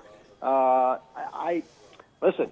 This is the danger of nil, and I think we might see more of this stuff. I mean, we heard some of this stuff at Arkansas last year basketball season that those guys were getting paid. Yes. And Musselman had some trouble. So it's unfortunate. Sluka had been extremely good, really good for UNLV. I'm going to give you one thought though. They tell me Hodge Malik Williams, who also transferred in from FCS from Campbell, was really pushing Sluka for playing time. He's a very accomplished quarterback at Campbell. I don't think UNLV is going to drop off that much. And they play Fresno in the game this weekend. That number really moved without Sluka. I understand that. But they're telling me Williams, they think, can do the job. So don't write off UNLV yet. My buddy Tim Murray over from VEASAN talked to him off the air, and he told me that this was a highly competitive quarterback competition. This guy came in from Wofford. Correct me if I'm wrong. Holy Cross. Campbell. I'm sorry. No. Hawk Saluka came from it. That's Hawk Tua's relative, by the way. So anyway, Hawk Saluka. Awful. Shut up, Max. Just stay in your corner, boy. You know that we had non-contributors last week, handicappers in college football, and Max was the only one that didn't have a winning week. Bruce, we go. You know that? Stirring it up, huh? But no, he did say it was highly competitive. And how about the response from the team when Barry Odom told his team they went nuts? They were like good riddance. I think there's a little extra juice with the UNLV team for the game tomorrow. So I'll be on them as well. Okay, me too. I might even go tomorrow. That would be kind of fun, wouldn't it? Well, are you going? I can't go to Wisconsin SC. I'll do the next best thing. There you go. Well, it'll be a 2:30 kick here at Baton Rouge on FS1. Brucey, you're the best, buddy. Thank you so much. We'll talk to you next week. Have a good weekend, boys. Yes, indeed. No good. Hawk Saluka. No. I'm just trying to avoid getting fined. It's good. That's not a fine. No. It's his name. Yeah, that's true. I will say we were supposed to have the Hawks Tua game last week. Who was that? Seattle playing Miami, but Tua was out, that's right. Hawks and Tua. Yeah. And when DeJounte Murray got traded from Atlanta to New Orleans, he said he went from a Hawk to a Pelican. That was the headline. Man, you guys are really. But I tell you what. Well, if it was Hawk Tua, what the hell was it with that damn Skylar Thompson? That was vulgar. Let me tell you that performance. Oh my gosh, they got the ball in a turnover at the 5-yard line and didn't score. Huh? That's hard to do. Huh? They're going to start Tim Boyle this week instead, or maybe Did Huntley you watch from the practice game squad? last week? It was ugly. Okay. I had Miami and never had a shot. Never, ever, ever.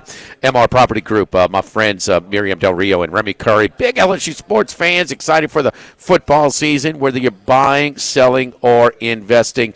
My friends over at MR Property Group. We get it. We're here to serve you.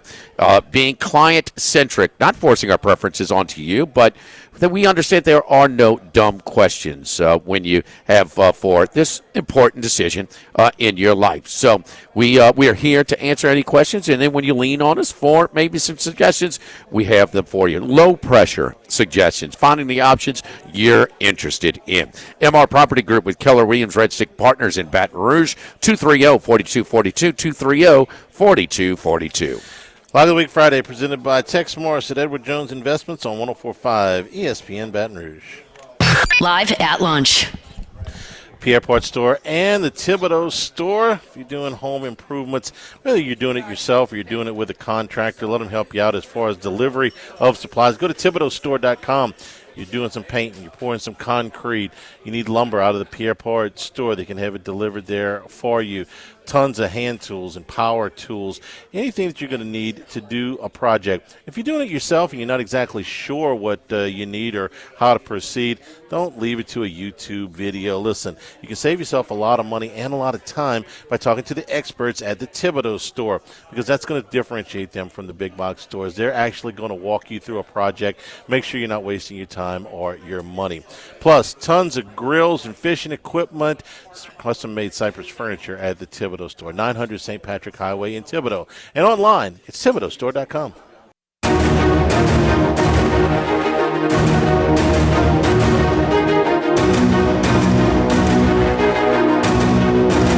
Charles Hannegriff's 5-pack of picks.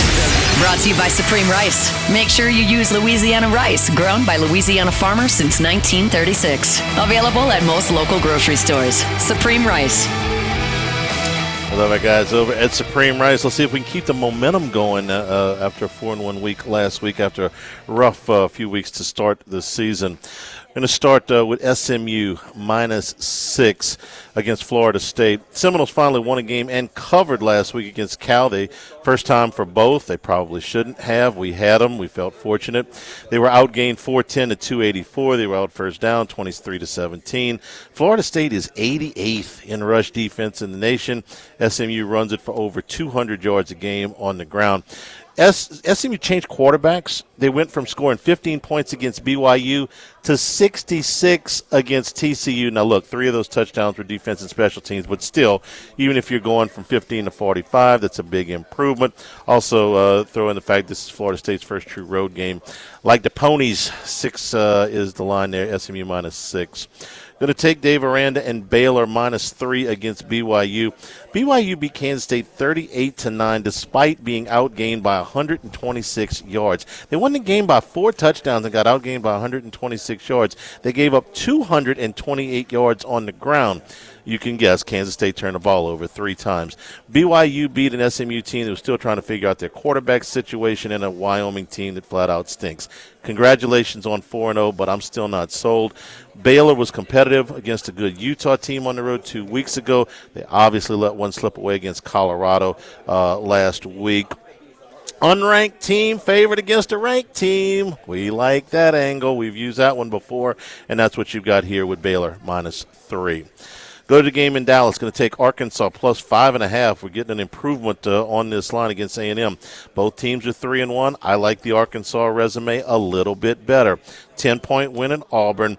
2 overtime loss at Oklahoma State where they outgained the Cowboys 648 to 385. A&M beats a bad Florida team. They struggle to put Bowling Green away. And, yeah, they lost to a Jekyll and Hyde Notre Dame team. Rush stats. Here's where I like it.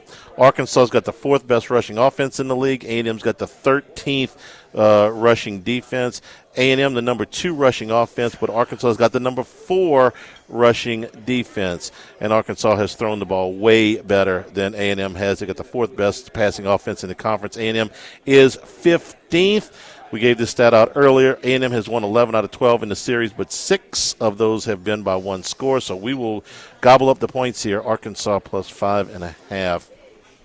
Now take Boise State on the Smurf turf -6.5 against Washington State. I think this is a tough spot for a good Wazoo team, but they got to be exhausted, man. 2 weeks ago, they needed a goal line stand to win what was an emotional Apple Cup. Last week, they had to score 22 in the 4th quarter to force overtime, then double overtime to beat San Jose State. Now they got to go on the road. It's not a long trip, but it is a tough place to play. Boise State has had a restful time of it since losing in Eugene to Oregon on the last play of the game. They had a week off, and then they basically had a scrimmage last week against Portland State purely on the spot. We'll take Boise State -6.5. And we're going to go with Navy -3.5 at UAB. Navy's 4th in the nation in rushing offense. UAB is 114th in rush defense. Here's the thing about Navy. They're throwing it a little bit. 163 yards a game. And that's not a big total for anybody else, but for the midshipmen, that's a monster. They've scored 143 points in 3 games. That includes 56 over what we think is a decent Memphis team. UAB gave up 37 to Arkansas, 32 to ULM. Not as good. They got they blown out by the Warhawks. The 3 turnovers didn't help. They gave up 266 on the ground to the Hogs. Let down on the road. Not for Navy. Navy doesn't come out flat. I don't think they do anyway. Navy -3.5 against UAB. Not allowed to be flat. The military, baby. Nope. Not never. Just a bowl season applies there, Charlie. Bowl season game that we don't care. Navy cares, Army cares, Air Force cares. I think, if you lose, you lose, but they won't come out flat. All right, all single-digit line, Charlie, the games you have. SMU -6. They made the quarterback switch, and Preston Stone was kind of supposed to be a strength of the SMU team, that they had their returning quarterback who was very productive last year, but not the case. Similar passing numbers with the backup, but he is a much better runner. So SMU -6. Baylor -3. You talked about BYU. 240 yards, 242, 246 for BYU. That's all they had. Yeah. Everything went their way after Kansas State settled for a couple of field goals to 6-0. And they were blasted after that one. History tells us that Arkansas A&M game is going to be close. we will see. You guys kind of pull for Sam Pittman. Huh? I like him. Yeah, I mean, he's easy to pull for. Is it? This is the same thing. There should be difference, a little bit lighter standards at Arkansas. Then, do they have any players that come on? Just name me two great players come out of the state of Arkansas. Mitch Mustaine. There you go. He's the highest rated. There you go. There you go. Great. What has he ever done? Nothing. Okay. It was tough. My point exactly. You know what it kind of reminds me of? You remember when Johnny Jones had Eric Musselman on the bench as an assistant? We're like, the wrong guy's the head coach. That's kind of what it is at Arkansas. The wrong guy's the head coach. Pittman should be the offensive line coach, and Petrino's a better coach than him. I'm sorry. He just is. Charlie, did you I don't know. As a dad, the kid was an athlete. He's a better tactical football coach. As a human being, no way. I get what you're I'm sorry. Petrino calling the plays, running offense is kind of that's it. That's all I want out of him. Yeah, that's all I want out of him. I don't want him to be character-wise. Give me Pittman over Petrino. You don't want him mentoring. No argument there. No argument there. Boise, man, that running back's good. Man, he is good. So we'll see. And if they can run the table here. Loss at Oregon by 3, that's it. That's probably, is there a better group of 5 team that has any chance of being competitive in the playoff than Boise? No, not Memphis. Because they were right there with Oregon. If this game was another week, Jimmy, I would soak up Wazoo in the points because I think they're a good team. I just think it's a bad spot. No. Those 2 games. You don't think some emotional? The Apple Cup in a double overtime game where you had to come from 3 touchdowns down to 4 They should have lost Friday night. They should have lost. And Navy minus 3.5. That was no fluke. They went up and down the field against Memphis. So. They caught Memphis in a spot, but anyway, Charlie 9-11. He was our top dog. He and Brucey went 4-1 a week ago. So very nicely done, Charlie, over there. We're live here at Ruffino's. Man, we talked about the incredible chef-inspired specials that we have today and all the way through the weekend. So for South Alabama week, this is the speckled trout, the wagyu ossobuco, or the seared duck. Great dessert feature, the candy apple cobbler over here. And our appetizer features calamari and tuna tartare here at Ruffino's. We got to remind everybody. Also, we got Live After 5 downtown. We were at Jolie Pearl yesterday. How about the weather? We dialed up for this Live After 5. And look, you got to take advantage because next week we take a week off for Live After 5. With all of the fairs and the weddings and that they're scheduled during the bye weeks for LSU football. So we're taking a week off for Live After 5. But tonight it is George Porter Jr. and the Funksters. Yes, indeed. Memories of uptown New Orleans, seeing the George Porter and the Funky Meters playing forever and ever, especially those late Lundy Gras acts forever and ever. Man, they're going to be doing it at the stage. Make Jolie Pearl and Town Square Pizza your meeting place. With this weather, you can go in Jolie Pearl in Town Square Pizza too. Get like a grab and go type of pizza, man. 5 minutes, they'll have it done. It's piping hot. It's fresh. It's good. You can go and sit on the bench and eat your pizza, watch George Porter, and also Jolie Pearl, historic landmark building, great bar area, got all kinds of bar specials. We got our own live music throughout the weekend as well. All within walking distance of all the major hotels, downtown Jolie Pearl and Town Square Pizza. Live After 5 tonight. Starting at 5? Start at 5, right? Live After 5, right? Yeah, right. Just after 5. 5:01. Just making sure, man. Log of the Week Friday is presented by Tex Morris at Edward Jones Investments from Ruffino's on 104.5 ESPN Baton Rouge. Jimmy Ott's 5-pack of picks, brought to you by Supreme Rice. Make sure you use Louisiana rice, grown by Louisiana farmers since 1936. Available at most local grocery stores. Supreme Rice. You think the Mayo's the only guy that eats red beans and rice every Monday? He's got to come to my house one Monday, huh? He goes to all these dives, huh? He can't come to my house? We're not getting to a Mayo. We should have a nice little get-together a Monday at your house. Somebody check on him after the Saints lost to the Eagles, huh? I saw excerpts from the post-game show. Speaking of vulgar. Yeah, definitely not PG. Let me get a couple of picks out there, the Lanyap picks here. I'm on Baylor, but y'all, this is not one of my 5, but yes, indeed. I mean, come on. That was a tough one. I think they'll bounce back. BYU also. That's a double misleading score with the Baylor-BYU situation there. And getting them out them mountains, man. BYU much tougher at home. Didn't you love when the guy went with the 90-yard punt return for BYU, and he goes to the sidelines and he just throws up his groceries there? What do you think? What do you think the visiting team's doing? If the home team's throwing up. So anyway, we like that one too. And then Minnesota plus 10.5 is a lanyard pick as well. Oh, hey, man, Michigan beat a ranked team, right? All's well, right? 32 yards passing. I mean, come on. I mean, P.J. Fleck and the under in that one. Minnesota is certainly offensively challenged as well. What's that number in the under? Down to 34.5, unfortunately. Oh, my, there's a reason. Well, let's take it. 34.5. I'll go under 34.5, but that's it on that one. Here's my Fab Five. We got 3-2 last week, 10-10, even Steven for the season. Kansas State was caught up in that game. They're much better. Much better at home in the Little Apple. Little Apple is tough, and so is their young quarterback. Keep in mind, that was his first road start. Hostile environment. They went down there. I don't consider Yeoman hostile just yet. It's a little bit of a home field advantage for the Greenies, but not hostile. That was a little bit tougher in Provo there. K-State back in where they belong in Oklahoma State. It's not just, okay, this running game's all of a sudden going to get going. Ollie Gordon's only averaging just over 60 yards a game. He was the leading rusher last year. All 5 returning starters on the offensive line. Maybe a little bit of the Travis Kelce tour, a little bit. I don't know, but this is not the same running game that it was last year. Give me K-State at home, big over Oklahoma State.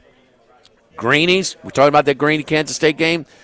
I told you then, Charlie, I like that they covered but still lost, because had they won that game, it would have been a different power rating, a different point spread value than what the odds makers are putting on the Greenies right now.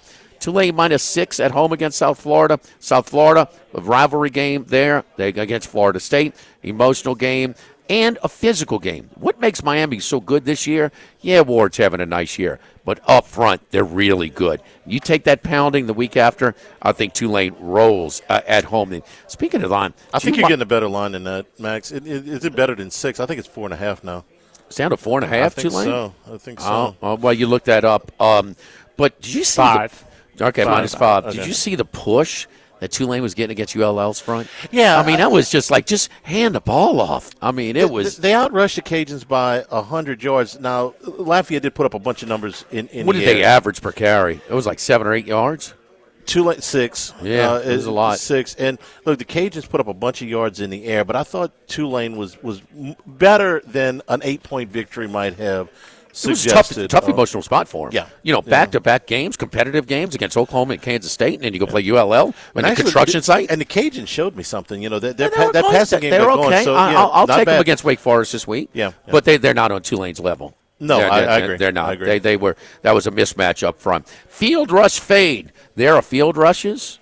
And then there's Randy McKay leading the charge in Boulder, Colorado last week. But what you didn't see before you left abruptly from your company on Saturday night after you lost your Baylor game was the field rush fade. How could they have cleared? Would it have taken a week to clear the field if the fumble was not a fumble? There was in no overtime? way they were calling that back. It would have taken them an hour. You're right. So Central Florida, it's a big number, but for a reason. Man, how about Central Florida? Gus Malzahn, we think about up-tempo. He likes to run the ball first, and they are running it as good as anybody. Does anybody averaging 430-something yards a game on rushing on the ground this year? Central Florida is catching Colorado. After that, Shador's running for his life. Man, Baylor had no business losing that game in Boulder. Central Florida take care of business. Field rush fade last year, Central Florida. Remember in Oklahoma State got their chance at Bedlam last time? They went there. 45-3 was the final score. UCF is outrushing Army in yards per game. They're number one? They are number one. They're off a bye Army's as number well. 2. What's that? They're off a bye, UCF. There you go. Illinois, Penn State. Traditional. This game's going to be in the mud. What did it take? 17 overtimes a couple of years ago when Illinois pulled it out in Happy Valley. Mm-hmm. But these are different teams. Okay, Altmaier, how about him? 10 touchdowns, no interceptions, 8.5 yards at attempt. Drew Allaire, he's number 2 in the country. He's at like 12.5 yards at attempt. I mean, this is not your typical Illinois, Bielema, Penn State stuck in the mud type of teams. This is going to be, this. I love, the historical elements being, bad teams that are playing good teams that are struggling. How about traditionally run ball control teams that are lighting it up offensively. What's that over under total right now? Illinois, Penn State? 47.5. 47.5? Yep. There you go. And then there's emotion, and then there's Hawksaluka. Okay?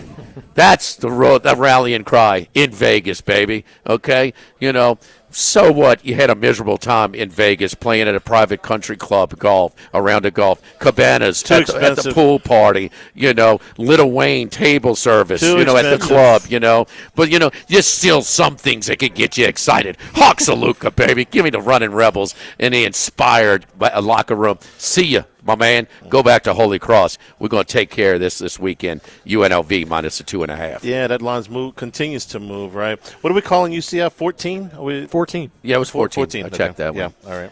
All right, so Matt Humans earlier in the week. UNLV minus 1, Bama, Kansas State, Notre Dame, and Wisconsin. Kenny White yesterday had Colorado, Kansas. He's against me. He's got Illinois, Penn State under. The fighting Wes Reynolds in Bloomington, Indiana. Wes Reynolds has UNLV, Penn State minus 18 with Max, Baylor minus 3. We gave you Paul Stone as A&M, Nebraska, and Texas Tech. Max, you're the only one next. His picks when we return. Before that, we remind everybody, Outer Locks every Monday through Thursday, 5:50 on part of After Further Review with Matt Moscona, brought to you by Lofton Staffing Services. Lofton Staffing Services, they match hard workers with the most sought-after employers. So Lofton, you're more than just another employee. We care about your interests, and we'll match you with a company that needs your skills. You can complete an application. You can schedule an interview. You can even browse jobs at lofton.jobs. Lofton also offers an unlimited $100 referral bonus. Lofton Staffing Services, we've been putting people to work since 1979. Lofton Staffing Services, 924-0200 and lofton.jobs. Dave Aranda cost this man his winning week last week with that pitiful prevent Hail Mary defense against Colorado. Max's picks when we return. Lock of the week, Friday, presented by Tex Morris at Edward Jones Investments from Rufino's and 104.5 ESPN Baton Rouge.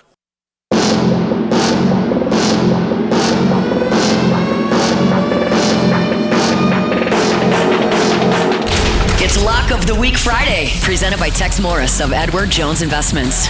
Now, back to Live at Lunch from Rufino's on Highland Road on 104.5 ESPN Baton Rouge.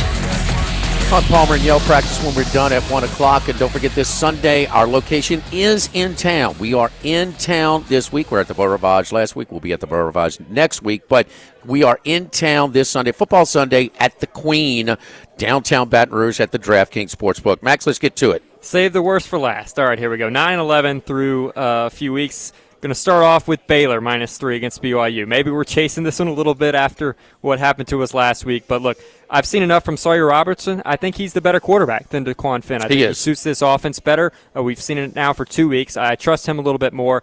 And a little stat here from Chris Felica. Since 2016, there have been 26 regular season games involving unranked favorites that did not have a winning record over a ranked team. The unranked team has won 19 of 26 of those games. So it's an unranked Baylor against a ranked BYU. I think BYU's overrated here. I'll take the Bears minus 3. A bit of a duo pick here.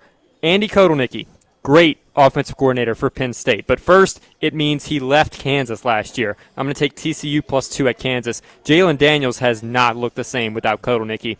It's been a real problem for them. Kansas, looking at Daniels, he's got 7 interceptions already this season. It's just been a mess for them offensively. Also, this is a home game for Kansas, but not really because they're actually at Arrowhead. They're playing their stadium's getting renovated, so maybe not quite the home field advantage that you'd normally get at your home stadium. TCU, by the way, Jack Besh, 5th in the country in receiving yards per game right now, 129. He's been very impressive for them, albeit their defense not great. I think these are 2 even teams. I'll take the 2 points with TCU.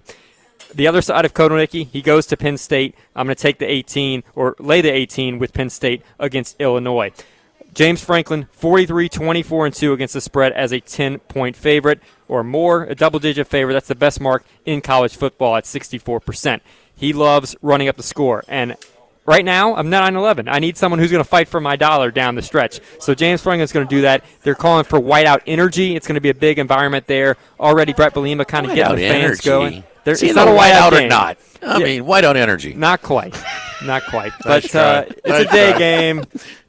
Whatever. Hey, we need nighttime atmosphere up at 2:30 at Tiger Stadium. Yeah. I tell you, we've had like 5 people pick that game, and I think we've had 4 different outcomes. Over, under, favorite dog. Yeah. Drew Aller, though, he's been much impressive in Kotelnicki's system, so I think Penn State runs away with it. Illinois is not quite ready there. Troy minus 6.5 against ULM. This is more of a fade of ULM at this point, who's being overvalued in the market. General Booty, one of the worst quarterbacks actually right now in the college football, 124th in QBR. Who's he among with? Qualified. ULM. Okay. So ULM, they're also coming off a game against Texas. Maybe they're a little bit worn out as well. So this is more of a play against ULM right now. Getting Troy laying less than a touchdown, I'll take the Trojans. And finally, my lock of the week, UConn minus 6 against Buffalo. UConn actually the best team against the spread over the last 3 weeks. They week 2, they had Merrimack. They were 15.5-point favorites. Won that game 63-17. Dude, all right, let's go better. Who in the hell's find a line on Merrimack? Let's go. I mean, come on. I'll get better then. Duke, they went to Duke. They were 17-point underdogs, had a great chance of winning that game, lost by 5. And last week, as a 1-point favorite at home against Florida Atlantic, they won by 34 points. So they've been blowing out the spread lately. I still don't think it's caught up to them. Buffalo has no passing game whatsoever. They're really bad, but they're also coming off a big win at Northern Illinois, so maybe a bit of a hangover spot for the Bulls. I'll take UConn. Jim Mora, by the way, done a great job there with the Huskies. I'll take the Huskies minus 6. Merrimack lines in, what is it? Emotional letdowns after Mac wins. I mean, Max. Whiteout energy is going to be whiteout energy. Whiteout energy is going to be a thing. Jeez. Quit watching golf in football season. You're distracted, okay? All right. Look, I'm 9. Look, I've got 3 losing weeks already. I had 2 all of last year, so things are not going well. I got to switch some things up. Maybe it's watching golf in football season. I don't know. Maybe you just go have a blasé, boring time at the cabana, the pool party, or the private golf course, or the bottle service. That's what I'm going to blame it on. I'm still hazy from Las Vegas. Yes. I'm just not there yet. Penn State did a great job on the coordinator move, though. That is not coincidental. The Jalen Daniels falling off the shelf. Andrew Allaire, escalating. Is it 12.5 yards an attempt? he's second to Jackson. Remember how bad he was last year? I do. He was awful last year. Especially in the game against Michigan. All right, tomorrow, Eagle 98.1 game day at 1:30 from Rouse's. Football Sunday from the Queen at 10 a.m. on Sunday morning, and we're at Big Mike's on Monday. Have a great weekend, everybody. Good job, Holy Cross Jordan. Stay tuned for Hunt Palmer on 104.5 ESPN Baton Rouge.